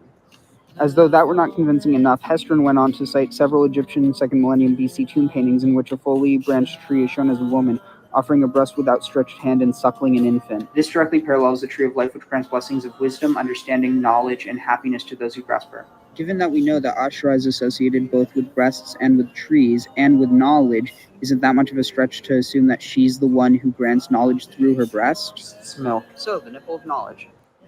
Well, so what'd you think? Interesting. Yeah, it was literally just an impromptu thing because I was like, I'm going to make a video here. Oh, wait, this is called the nipple of knowledge. And then I just kind of connected the two. The other thing that kind of reminded me of was the pyramid at the Louvre. Oh, interesting. Yeah. But yeah, probably going to make more short form content like that because it's really easy to edit. And it's also a good way of just kind of getting my hand into it and not getting frustrated. Oh, it's always good to learn some different skills, try some different things, see what works. Definitely. So here, let's finish up this one. Until the year 1582, that the Pope at the time, Pope Gregory VIII, decided that the Julian calendar needed an overhaul. Look at this. Wait, 1582. Wait. So yeah, this is they were already using cochineal by now. You can see. Yeah, I want to say, was Gregory the one that brought that in? I'm not sure, but it would have had to be probably no earlier than 1500 at least. I mean, they were bringing it back, but probably would have taken a few years for it to catch on. No, it was the red started in the 1200s. Well, but that not with the cochineal. The cochineal only comes around through the Columbian Exchange. Right. So So Yeah. the red they were using previously was from the granum, from the red grains. Like, I mean, it's bugs, but they called them granum Gotcha. because they were more like they looked like little like berries. Up to this point, the number of leap days in the Julian calendar was still causing problems, especially at Easter time, which was supposed to fall on the Sunday after the first full moon after the vernal equinox. Incidentally, this was the same time that the ancient Babylonians celebrated Akutu, the festival of rebirth. Just as Easter is the time of Jesus' resurrection, Christianity always tried to match their important times of the year with pagan celebrations to make the transition from paganism to Christianity more appealing. But that is a story for another video. Back to Pope Gregory. He had his calendar printed and issued in a papal bull, which meant it was canon law, and therefore had to be adhered to. This papal bull stated that January 1st was once again to be considered the first day of the new year, and it listed all of the feast days in the Christian, now Catholic calendar in order, from January 1st up until December 31st. However, by this point in time, the Catholic Church was not the only Christian superpower in town. Italy, Spain, and Portugal had no problems getting on board with Pope Gregory's new calendar. But Protestant countries shirked the use of the Gregorian calendar, because why should they adhere to something issued by a Catholic pope? So the Protestant countries of Europe, Britain, and the British colonies stuck with the Julian calendar. Incidentally, even today, the Eastern Orthodox Church still uses the Julian calendar. Finally, in the year 1751, the New Style Act calendar was issued in Britain, which declared that New Year's Day would be celebrated on January 1st. This calendar was an act of the British Parliament. Lord Chesterfield was the man behind it, and he had the good sense to see that it was time for Britain and the British Empire to adopt the Gregorian calendar. This calendar was also known as the Chesterfield Act, or the British Calendar Act of 1751. It was declared that this act was for regulating the commencement of the year and for correcting the calendar now in use. The New Style Act calendar changed the start of the legal year from March 25th to January 1st. It kept Christmas Day on December 25th and acknowledged that Easter was a movable feast. In 1753, it was all smooth sailing, and after a few thousand years of argy-bargy, most of the world was finally on the same page. Whew. Now, that's not to say that the whole world celebrates the New Year on January 1st. The Chinese still adhere to a Lunar New Year and celebrate the New Year on the day of the first new moon for that year. Having said that, the Chinese do celebrate January 1st as a national holiday, in keeping with the Western world. So, in effect, they have two New Year celebrations, and in Ethiopia and Eritrea, New Year, known as Enkutatah, is celebrated on the 11th of September. So now that you know why we celebrate New Year on January 1st, thanks to Numa Pompilius, Pope Gregory VIII, and Lord Chesterfield, let's take a look at some wonderful and woeful things that have taken place in the Western world on this most auspicious of dates, other than the beginning of a new year. Number 1. In 404, the last gladiatorial fight took place in Rome. They had been banned by a Christian emperor after a monk was stoned to death by the crowd for trying to stop a gladiatorial fight some years earlier. Number 2. In 1660, English civil servant Samuel Pepys started his diary, which goes on to be the most valuable written record of life in England in the 17th century. Number 3. In 1863, Abraham Lincoln freed 3.5 million enslaved African Americans under the Emancipation Proclamation. Number 4. In 1892, Ellis Island opened, thus paving the way for 12 million immigrants to come to the United States. Number 5. In 1901, all of the colonies and territories of the Great Southern Land formed a federation, making Australia one nation. Number 6. In 1962, 4 young Englishmen went for an audition at Decca Records, but they were passed over for another band, with the label stating that they have no future in show business. These rejects were called the Beatles. Number 7. In 1983, a computer network used by universities and research labs called ARPANET changed its connection protocols, and the internet was born. January 1st is a time of renewed hope in the future, when we wipe the slate clean and start all over again with the best of intentions to have a successful year. So, wherever you are and however you celebrate New Year, let's raise a glass and toast to the fascinating story of why many of us celebrate New Year on January 1st. For more videos on the most amazing... Interesting. I was going to say, point of accuracy, Lincoln didn't actually free any slaves. Yeah, that's important to mention. So, Here, let's finish off with this. So, this is the Salian Hymn to Janus by Professor George Hempel, University of Michigan.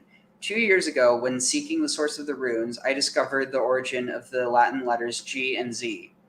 Interesting, because they are connected. You have Gimel and Zayin connected as well. In discovering the various Latin texts said to contain the letter Z, I succeeded in showing that the S corresponded repeated to stand in the line of the Salian hymn beginning Consuelo Dorieso was only a medieval spelling for C, and that Consuelo Dorioso, that's actually Consuelo Orioso of the Basel manuscript was a correct reading. I had accomplished my purpose, and because of lack of time, resisted the temptation to study further this most interesting bit of early Latin. When, however, Professor Kittredge of Harvard University expressed an interest in my interpretation of these two words, but wished to know how they could be explained as a portion of a hymn to Janus, I felt impelled to extend my study to the context. This paper may therefore be regarded as a humble offering made to Latin scholars by an Anglicist at the suggestion of a fellow Anglicist. In attempting to decipher an archaic Latin inscription, our chief difficulty consists in the meagerness of our knowledge of pre-classical Latin. In dealing with a piece of classical Latin that has come down to us in medieval manuscripts, we have to reckon with the possibility that the medieval scribe has made errors in the transmission of the text. But in confronting a piece of literature like the Salian hymn, we have to contend with both these disadvantages. Indeed, the fact that the original text was archaic Latin and thus largely unintelligible to the medieval copyist much increased the danger of his altering and copying, whether unintentionally or with the aim of putting it into what he supposedly would be a more correct form. The same phenomena. So that's what the in the other show I was in before, that someone was basically arguing is the case with Ke'ari, that it's actually Ke'aru. I mean, I don't know, but that's a tangent. But anyway, the same phenomena appear in the Old English manuscript runic alphabets, which were copied by scribes who were of an antiquarian turn of mind, but ignorant of the real character of which they were copying. Moreover, we have to deal with abbreviations and their resolution, and these, again, may be ancient or medieval. We have early evidence that there were abbreviations in the early received text of the Salian hymn, Festus 244 205, cf. below, and it is clear that others, for example, uo or uero, were introduced later, when the D of the ancient werod was no longer recognized as a part of the word. The various manuscripts differ from one another in the abbreviations they present and in the resolutions they offer of abbreviations in the text from which they were copied. Hence, we have to consider the pre-classical forms of Latin, early Latin abbreviations, the misinterpretation and alteration of these by medieval copyists, medieval abbreviations, and the shifting value of some of these. For example, I don't know what it is, us, later m or ke. Nevertheless, the vicissitudes that these three lines have suffered, except at the hands of commentators, are not many, and hence the number of corrections that have to be made is really small. The text, as can be expected, is best preserved in the three best manuscripts, namely F, V, and P. Spangle, page 127 F, and may be given as Consuelo Dorioso Omia Uo ad patula coemise ian cusianes duonos ceruses dunus ianos uniet po melios resum. So Coseluod Orioso, as shown in the paper alluded to above, the origin of Latin G and Z, transactions of the American Philological Association, page 30 and 39, etc., to which I refer the reader for a full presentation of the matter. The Z for C and F, and in the inferior A and M, is due to the fact that in the medieval ages, C before E was pronounced S, so Tsa, interesting, almost like a Tsade, for which the sound group Z and Sa were equivalent spellings, as they still are in German. The R for Sa in the inferior manuscripts, or the R for C, the R for Sa in the manuscripts. Wait, was that manuscripts? Yeah, in the manuscripts G, H, and B is due to the fact that in the 11th century and for some time later, time after, the letters R and C were very similar in form. Wattenbach, Anleitung, page 46. Omnia needs no explanation. Uo, as stated above, the D of Uerod was not understood and supposed to be the remnant of an original ad, which was therefore written and attached to the following patula. Hence the following Uo adaptula, in which Uo is one of the usual abbreviations for vero. One back, page 82. In the same way, the S of meliosum below prevented the medieval scribe from recognizing in the spelling the familiar meliorum. So it's not meliosum, it's a meliorum. And so not understanding the he separated it and made eum out of it, or eum of it. Compare also the attempt of the writer of manuscript M to make good Latin of the ares, or for arcs, by spelling res. Spengel, page 8. Yeah. Uero in the form uo, Wattenbach, page 82, was also taken for non, and so we find non written out in B. Such a uo or n was also taken for ne enim, and so we find ne in G, and the full enim in the related H. Koemise appears to be a misinterpretation of the basis of meaning esse, Wattenbach, page 82, of comie or coemise, which was meant for coemis s with final s written over the preceding vowel, Wattenbach, page 60. This could easily happen, especially in the mechanical. This is all important just to understand the context of this, just so you get it. But an early copyist may have regarded the o of orieso as marking a first singular of some verb or other, and coemise as an infinitive depending on it. I was going to say, it's interesting as this is, why don't you cut to where the point that's relevant to the Giannis part? Well, yeah, we're here now. Okay.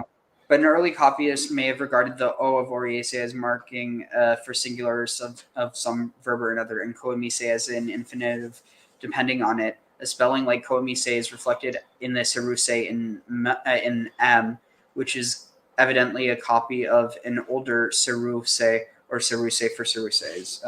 Ion is for Ianos, or if the abbreviation is old, for Ianos, and may have been written Ion in the original text, Wattenbach, page 70, or without a sign of abbreviation. The abbreviation Ion or Jan was also misread and appeared as Iam in M and B, and in this Iam Custanes was then copied Iam Custanes in H.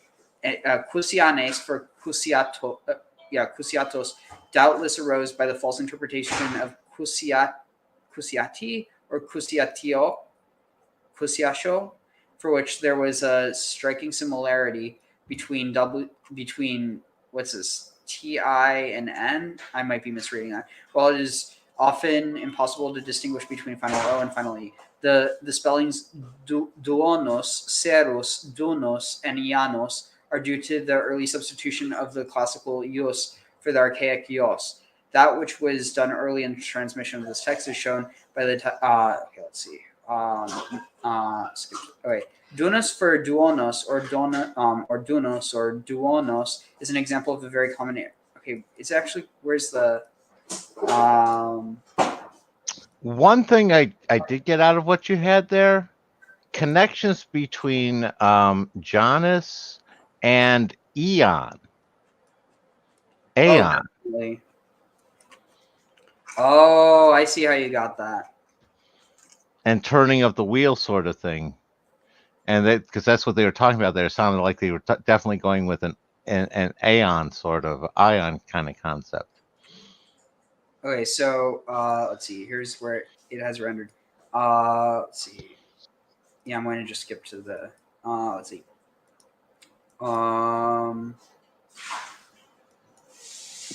Okay, here. Let's see.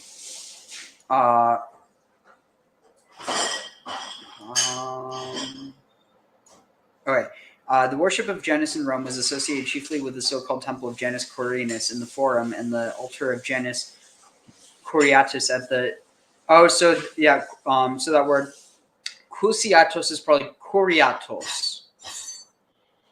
And what are you getting resonance from there at? Oh, just here. So Janus Quirinus in the Forum and the altar of Janus Curiatus at the Tigillum Sororium. Are you getting anything out of Curiatos? What are you thinking of, like Kronos? No, I'm thinking about the dancers that made the noise to protect the baby Zeus to drown out his noises. They were something like that. Oh, interesting.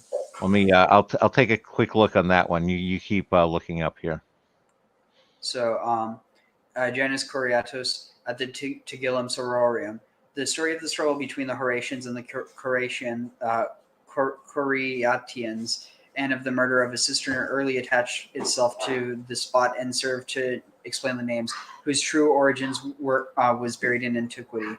Let's see. So, duonos is the older form of bonos or bonos, so it means good or like, yeah. Seros is the masculine form of Ceres and signifies creator.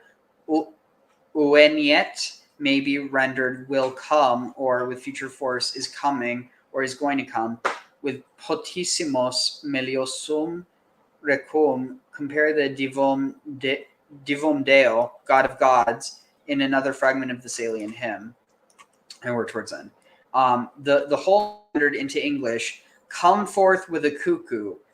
Interesting. That might be the connection to the cuckoo on the grandfather clock, or on the cuckoo clock. No, that sounds like a good catch there. I looked up the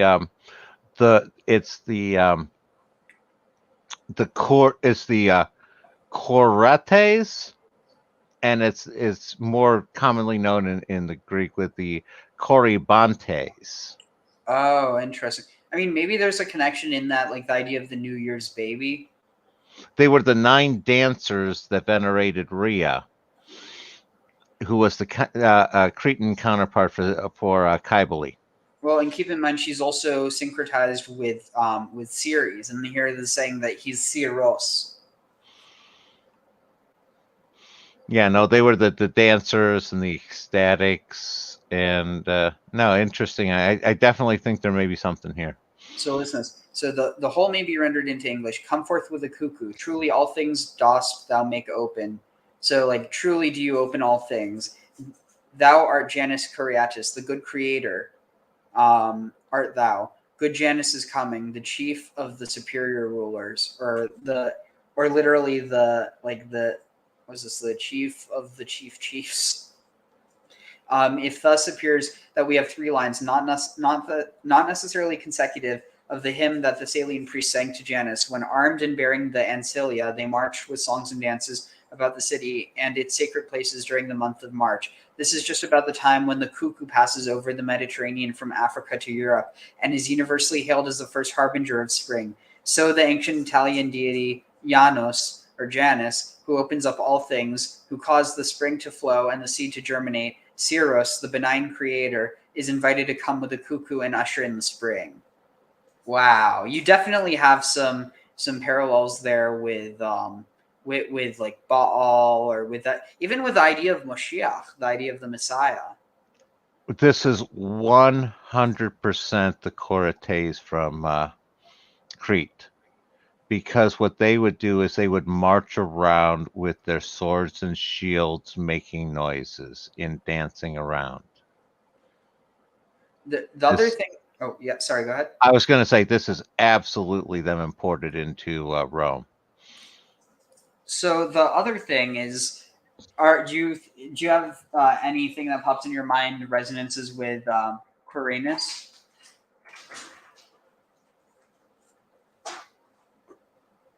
The only thing that's hitting my head, and it's not a good one, is Ceranos, and that's the more of the Celtic horned god. Yes, Cernunnos. Yeah. Yeah, that's what I was thinking of.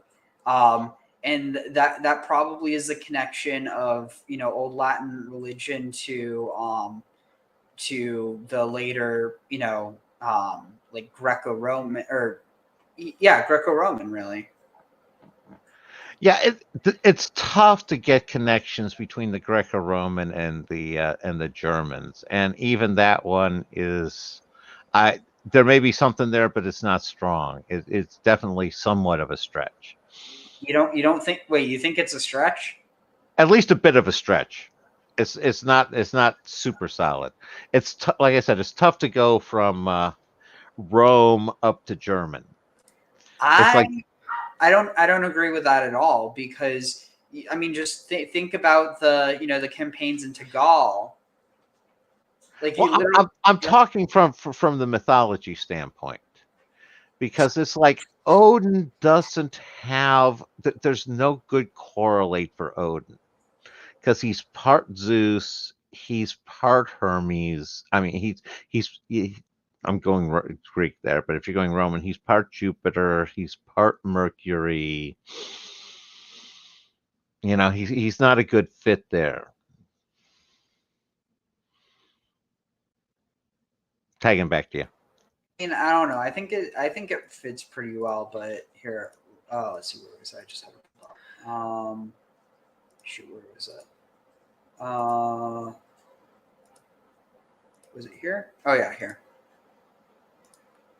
This isn't. Yeah, this is just 4 minutes. Male aspect in magic, in this video we discuss the male aspect in magic and the many faces of the horned god. Also, keep in mind, Janus is depicted with horns in one of his faces. Quick one here. Yeah. I'm not sure horned god versus green man is necessarily, those are a little bit different in the sense of male energies. But go on. I mean, I think that, like for instance, you can see that Moses is another embodiment of that. He has horns, and he's also he's also a shaman. Oh, no. I'm just saying that there's the horned god is one aspect of the male energy, but the green man is a different one. That's more of a renewal aspect of the male energy. Well, but that's the thing. Kernunos was associated with renewal. No, I agree. He combined both of those, and that's where it's like some of them emphasize one or the other. Yeah.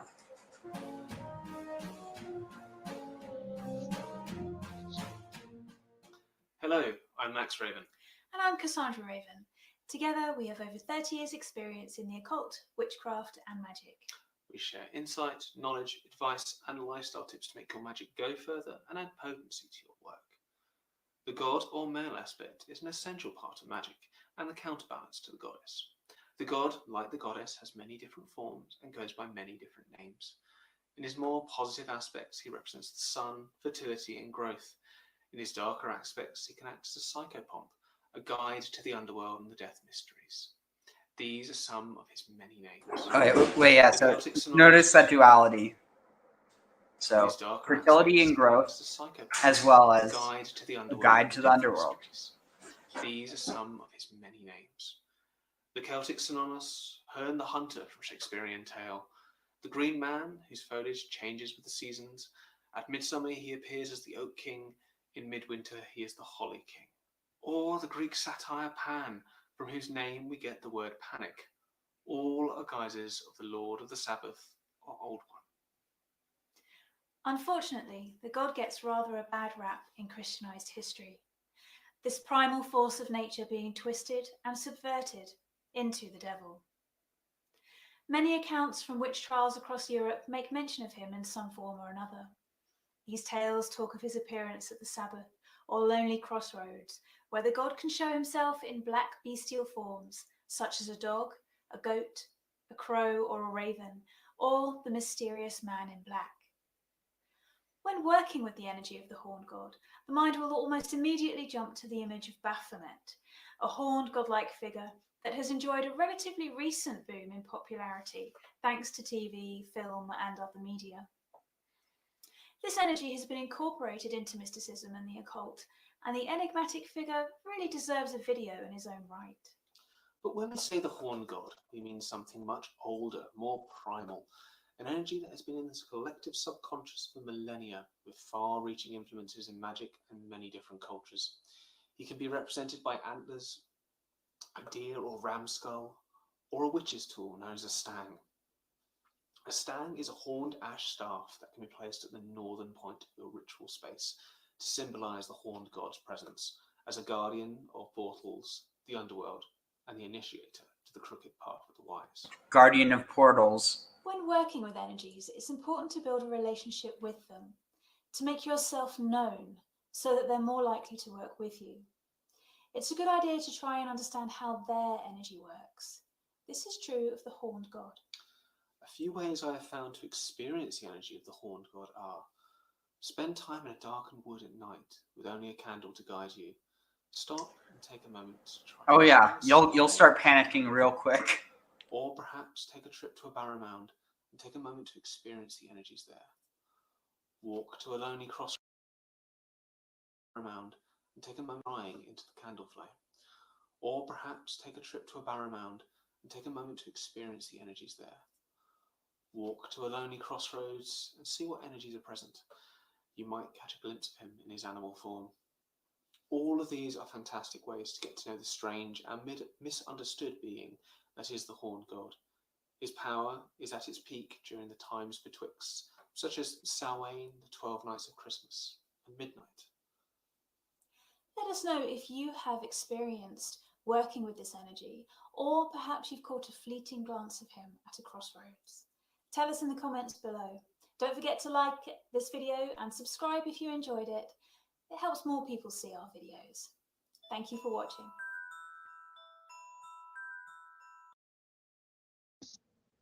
You can tell their little jingles. They're trying to get just the first part of the Harry Potter jingle, so that way people will be like, "Oh, that sounds familiar," but what is it? No, I was gonna say I don't mind that one. They're a little sloppy for my taste, and a little too smoothie-esque, because they're combining lots of different energies into one. It's basically they're almost saying there's only one male god, and they're all the horned god. And again, I'm a little off-put when people start, touting their credentials, because I hate that route. But that's me. Yeah, I see what you mean. Your argument should stand not based on who you are, but what you say. And it's like, I agree with them. It's like, yeah, the horned god has a certain male energy aspect, but there's more than that. There's, the one that they didn't touch on at all, and I think is a huge part of it, especially in the Germanic cultures, is the wild hunt. Because that's very much in that whole frenzy aspect, and again, it's almost like a group male sort of thing that happens in the fall. I don't know if you're familiar with the wild hunt at all. Vaguely. Vaguely. Can you hear me? Yeah, no, I can hear you. I didn't know if you were going to expand on that. Oh, it's basically the idea of, it's the traditional thought is Saronis / Odin especially is thought to be the leader of the wild hunt. And it's the idea of sort of ghost riders in the sky is the old cowboy version of it, where if you hear the call, you can respond to it and get called out and join the wild hunt, and they go around and they kill, and you don't want to be on the bad side of them and get caught into it, and you don't know whether you're going to join them in being in the killing or being in the killed. So that's pretty much it. I'll tag to you, Ariel. Interesting. So yeah, I figure we'll just end off with a little bit of footage from this, because I think that we kind of got right into the perfect to talk about, Pernonos.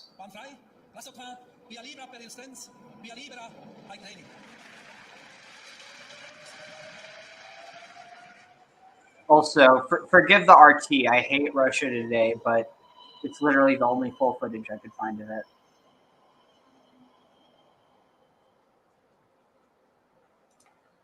Oh, yeah, Usal. She's really good. I've gotten multiple of my videos struck for playing her songs, but honestly, it's fine because it's really good.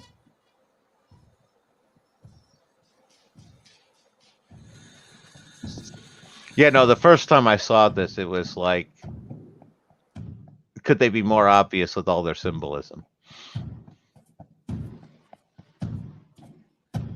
Honestly, at a certain point, it just kind of makes me wonder how much of this is just to drum up people going through it so that they'll get tolls. I mean, like, how much you want to bet this is all just to get people to use the tunnel?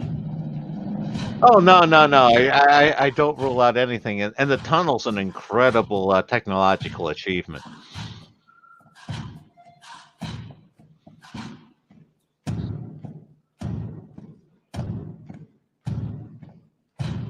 This is sped up twice, by the way.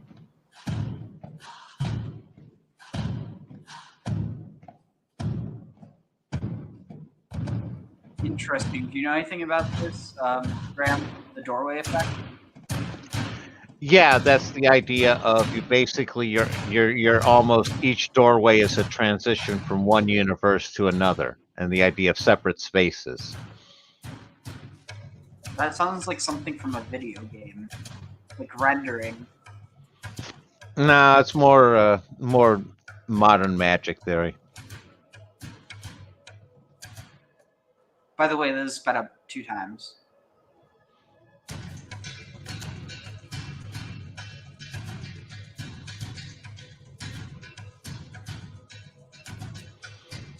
Yeah, because they're clearly supposed to be the construction workers. Wait, are you trying to tell me that these aren't actual construction workers? Well, no, they're actual construction workers. The things that do the work are the machines.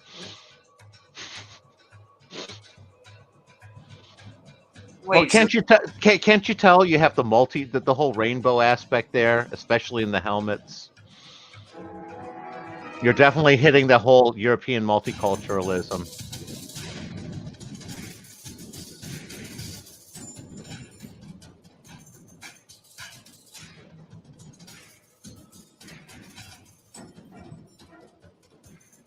I guess my point though is like, are they like actors or dancers, or are they actually the people who? Oh no, these are dancers. This is all choreographed routine show. That's what I thought, but then you said that. I was like, well, I mean, maybe they are the ones who did it. Oh, I was making a joke. Sorry, Ariel.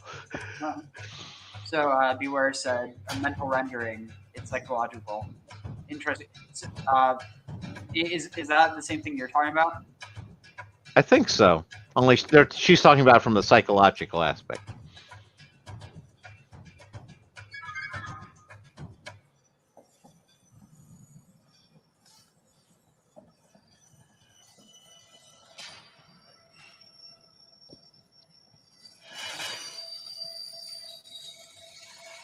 Wait, what's this? I thought we were going to Cancun.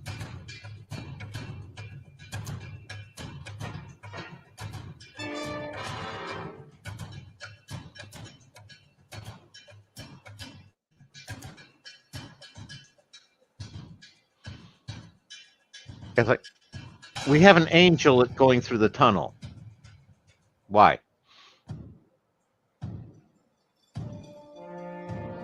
Why does that have a weird baby head?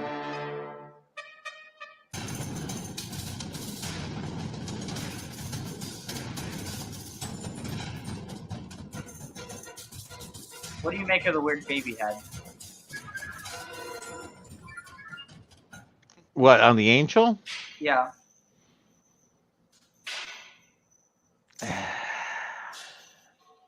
I don't even know. Obviously trying to evoke some sort of cherub thing.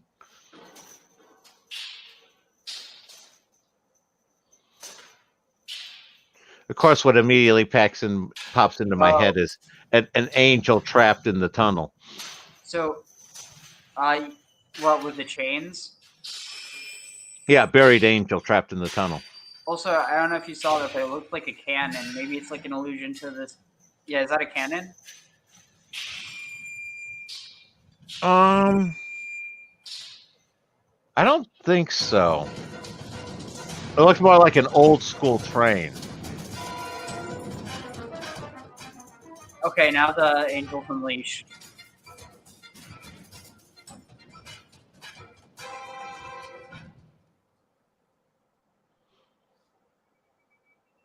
Okay, now we got Kernunos.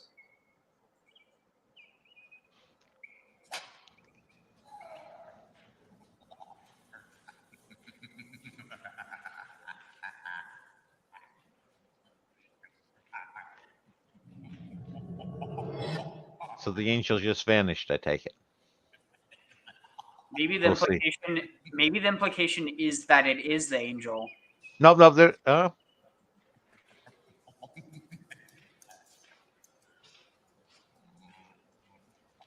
This is so freaking bizarre.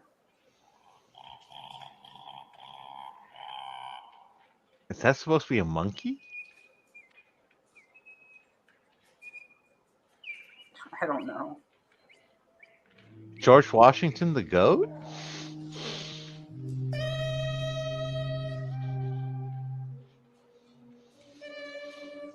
The other thing I like to do when I watch these is sort of estimate how much they spent on this, and I'm figuring what they spent, $10-20 million on this whole production. Oh yeah, don't you know it's just a giant money laundering scheme?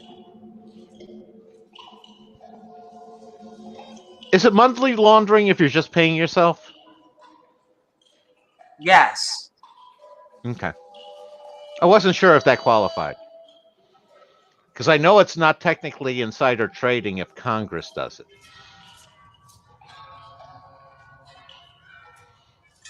But hey, I mean, if you're going to money launder, you might as well make some cool art out of it. By the way, that's not a condoning of money laundering. I'm just saying, if you are, might as well. You end up with something to show for it, at least. Oh, is this like what they were talking about with the ash trees or the stabs that are put in the north corner? Yeah. And another horn, yeah. So, do you think those are props, or do you think they're real? I mean, obviously, well, the lamb is obviously a prop. Yeah. The animal horns, I think, most of the animal horns, I think, are real. I don't think that sparkly thing is real though. Furry sparkly thing. No. You mean to tell me that's not a natural shade or color in nature? Not that I've ever seen. But those could be dreadlocks. That's cousin It from the Addams Family. Yeah, and then there you have all the Carnunos imagery or pan imagery. You think they could have paid some money to get a better looking head than that one? Let's see, I'm going to skip ahead a bit.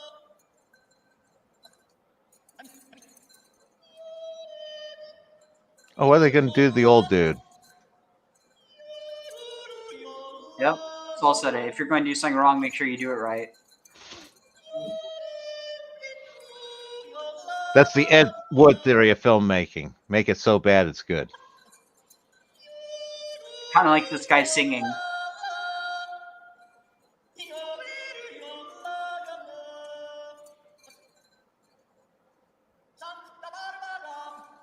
Hey, Chthonius.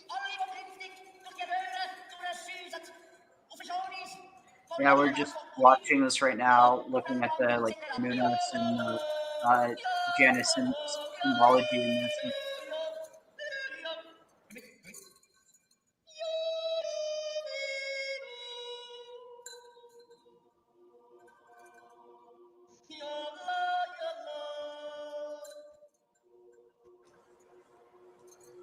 Wait, what?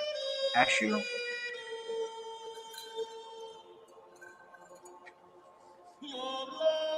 Garuba.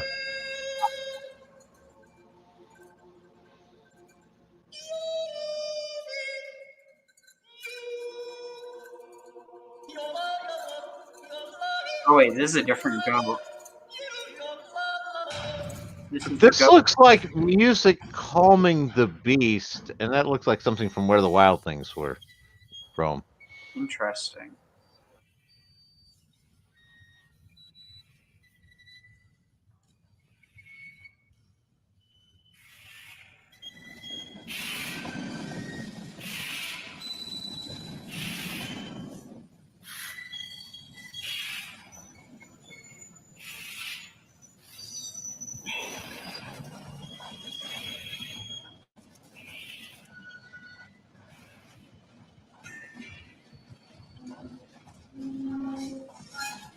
Oh, that's hilarious. They're being pushed by a what is it? Bulldozer. What the heck? You weren't expecting that transition, Ariel. No, not particularly. You need to go to more circuses. And I actually was kind of joking when I said that. But I have to say, there's some resonance about the Pope being driven around in a clown car. Ah, true. Well, Sort of a mini Pope mobile. more so like the idea of multiple people fitting into one tiny car. Yeah, Graham said now then. Sorry, not Graham. Usal said now the industrial age.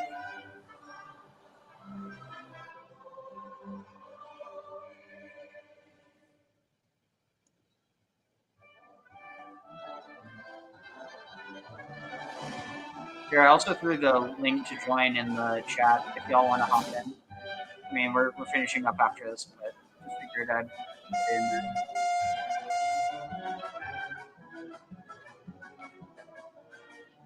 The Victorian and modern age, definitely a theme that I can pick up on.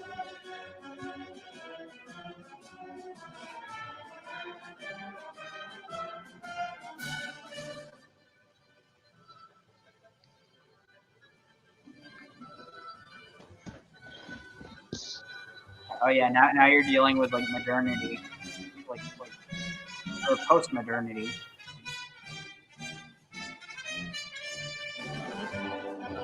No worries, Tectonius. Love to work.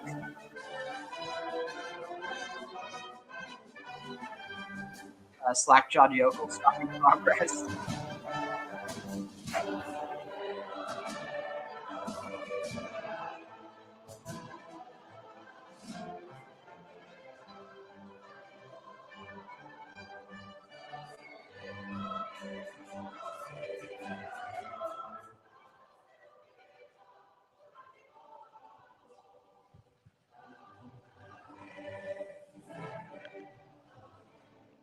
Those are some truly interesting hats. I mean, seriously, like, how much you want to bet it was like $5,000 for each hat? Oh, I sure hope whoever sold them those hats charged them $5,000 a hat. Yeah, except you're charging yourself that money.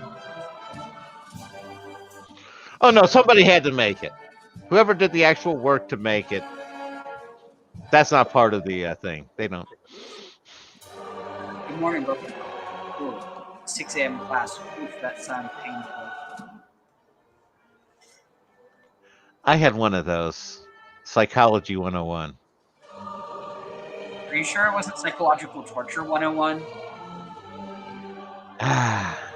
I'm pretty sure it actually was, since it was a foreign led by a foreign TA. First 15 minutes, you watched a presentation by the head of the psychology department that was pre-recorded. Oh, okay. Look at this. Now you have a lot of like, was it Horde of Babylon imagery? Like the lady in red. No, I was going to sit there and say, there's your red color again.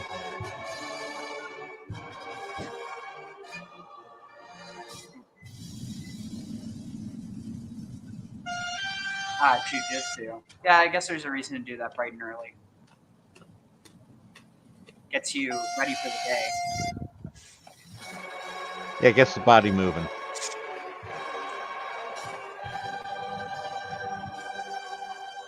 No, stop the train. It's going to crash. It's going to crash into the whole thing. I'm joking. I know it now. It won't. Speed 3. We need Keanu Reeves.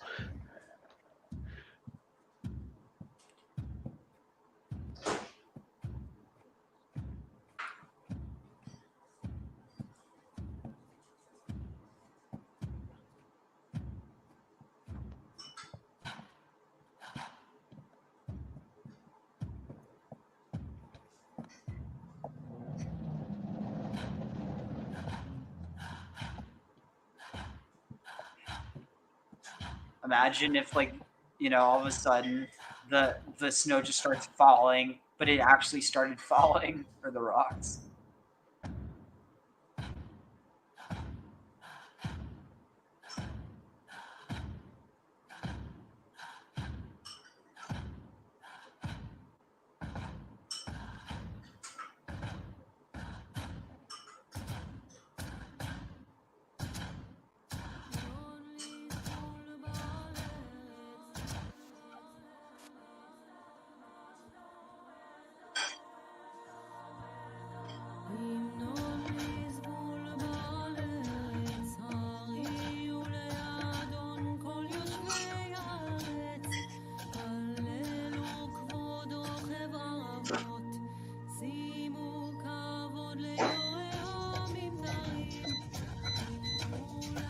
And now you've got, like, it looks like almost like a vault opening, you know? Exactly. I was going to say they broke open through the tunnel and unleashed something.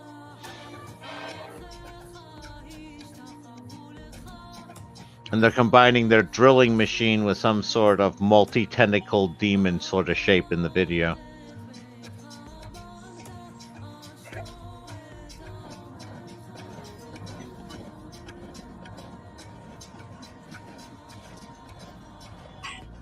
I don't get it. Arctic Bowl.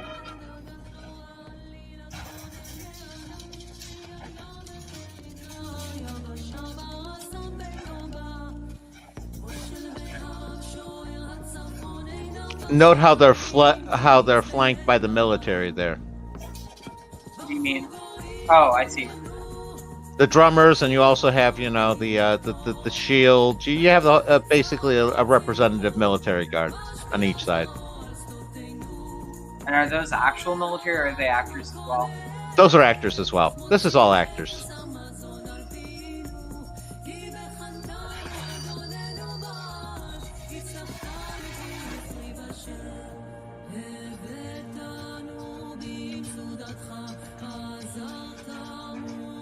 It's also going to get Holly Berserker. And my guess is now that they've gotten rid of all the orange stuff, the work's done.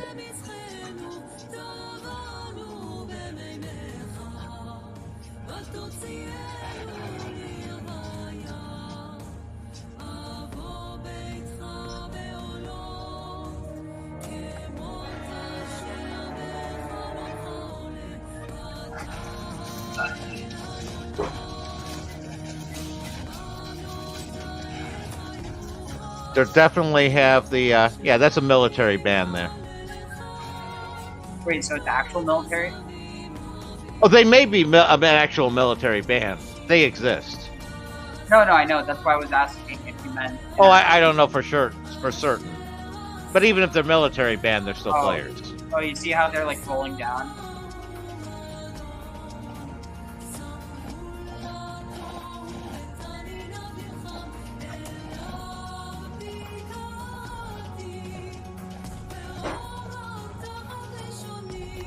There are only 3 up there now. There used to be 4 or so. So you're definitely down to a trinity. Or like the 3 people on the cross. That's again, yep.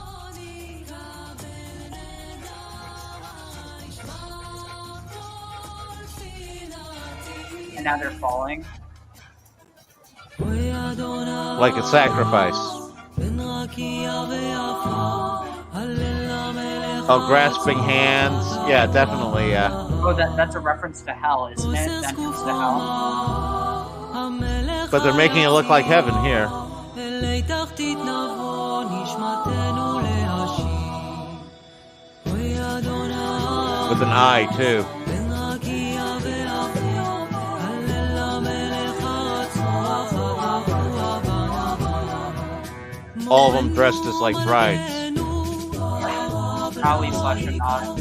השב מן המחיר רעות יאוירי נגיל ונדון על אוסף Oh yeah. And they also switched with their trinity from 3 men to 3 women now. Yeah, it's also Hebrew. And yeah, so I found this really cool Hebrew music that talks about different. We looked at like midnight music. Now, Ariel, Yeah. is this an Alp thing, or is this reminiscent of blowing the shofar? Did you see him on the side? That's an Alp thing. I'm not willing to rule out it's a resonance of both. ואם חיי וחטאי כבדו לנוכח Obviously, Egyptian scarab motif.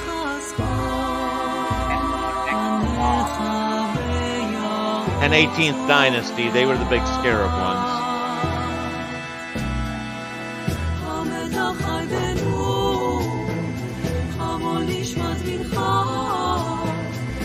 חסד החיות גמלת לכפר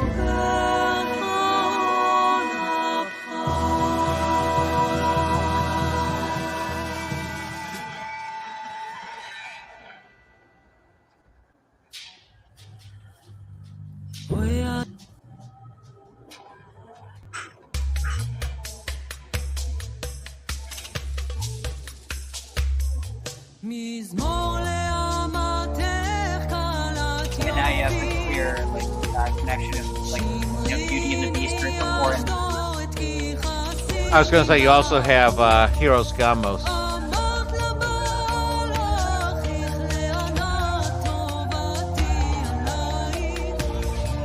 yeah, Catonia. Like,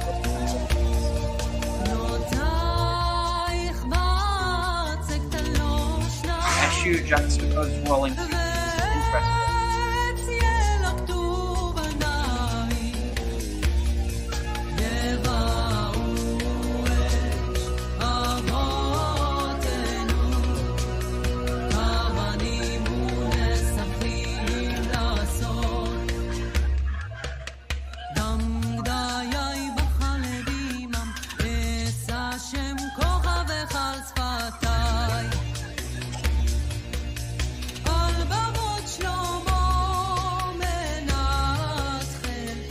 Wait, is it like is the goat giving birth now? Is that the implication you're getting? That's sort of what I'm going now. It's either that or constipation, and I'm figuring birth makes more sense.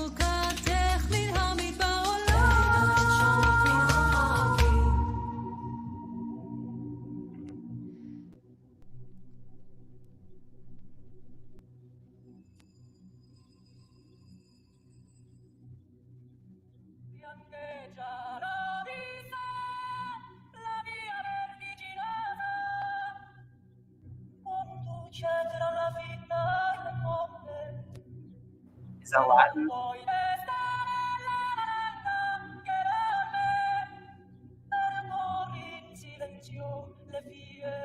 Yeah, that's Latin.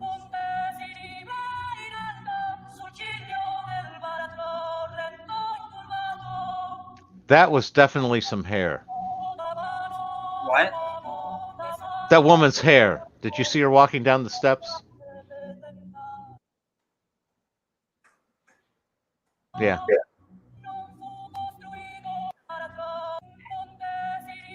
Oh. There. Oh, do you mean the woman that's singing? No, the woman that was right in front there with the white blouse and the hair.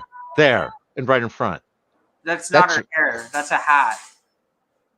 Are you sure that's not her hair done up there and done up like that? And she shaved her head? It looks like a shaved head there, Ariel. No, I'm 100% sure. Okay.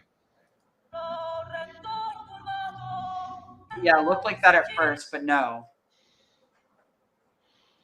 With as much they're paying, women would do it, but yeah. No, you can literally see a strap that's securing it to her head. Oh no, the bottom part. I was talking about the top part. Yeah, I know. You can see this thing that. What do you mean the bottom part?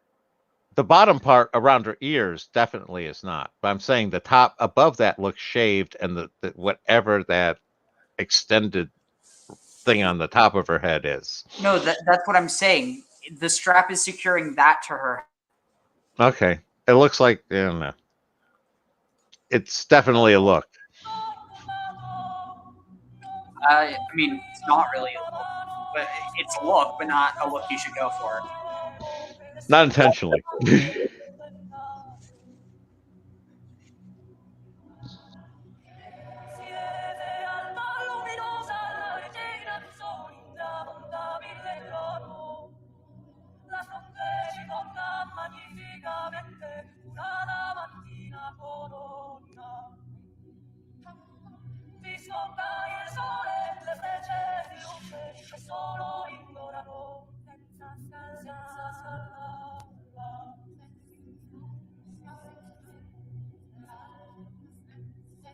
Maybe they're trying to imply that the horned guy's dead, but I don't think so.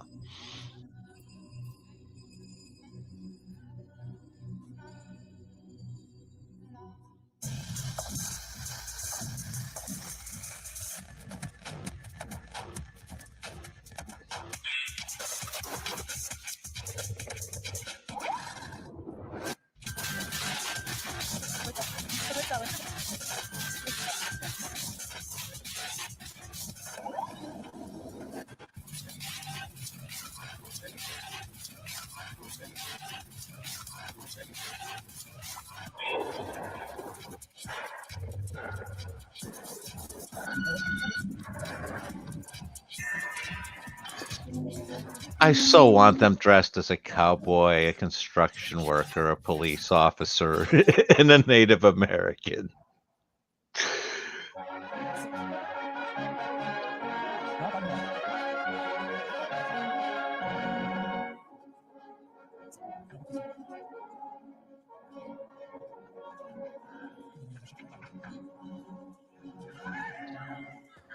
You have a horned chick now.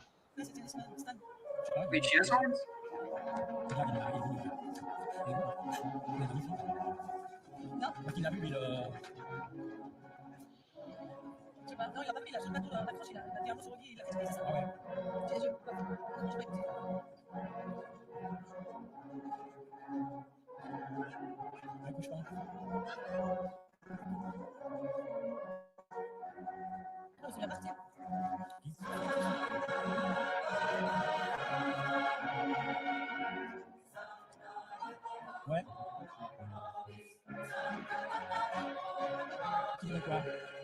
My bet is you're going to have one dancer at least for each country. What?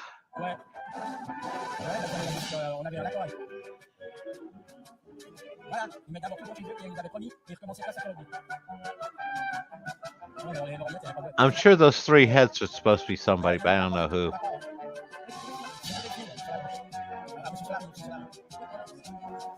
Yeah, I think you're on it.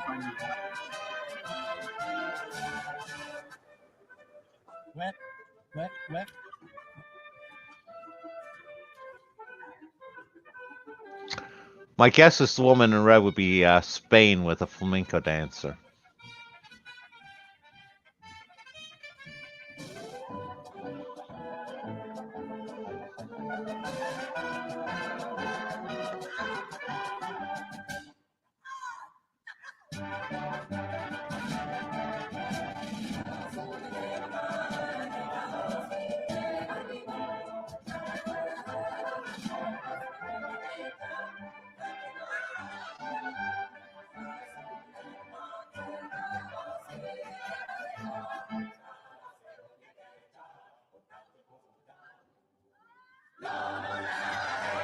Oh, wow, yep.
Oh, and here's the thing that made me think that we should talk about this tonight. What do you think what I am? Kronos? In a sense. Or Janus.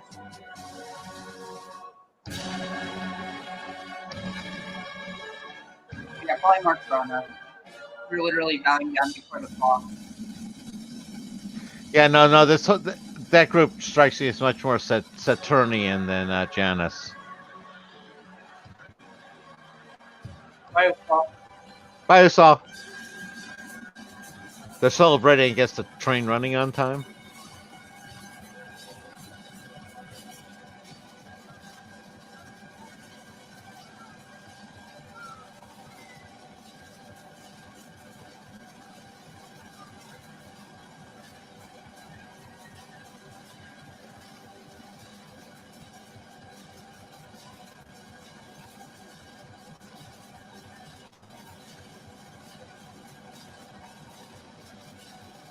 I know we're missing somebody, not knowing who those three people are.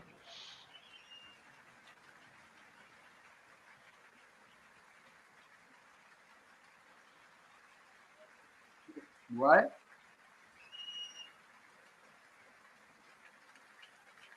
It's like going off into the heaven?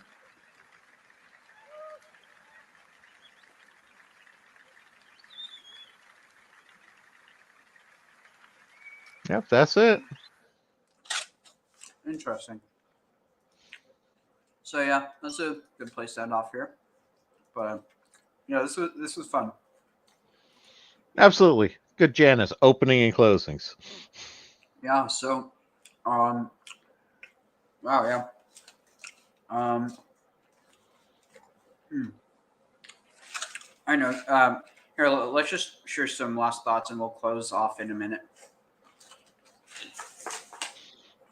Yeah, no, I think we definitely hit on to something with this idea of Janus and the whole Katam and the Bronze Age collapse. That's a story that we need to definitely go back on and probably spend some actual real work trying to figure out what correlates with stuff.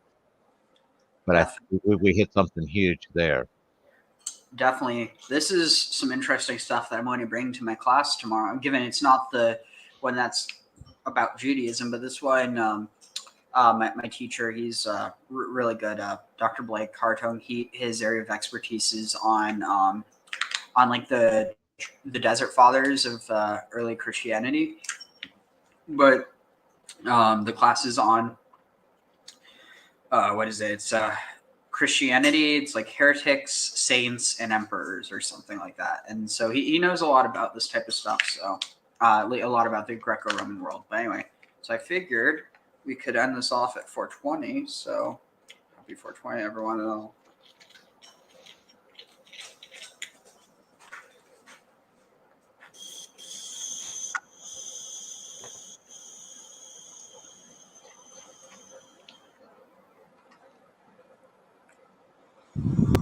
Want to tell the Rebbe the words of the new song that we're singing with Mashiach, right? So I'm just going to read him. Am Yisrael, have no fear. Mashiach will be here this year. We want Mashiach now. We don't want to wait. Okay?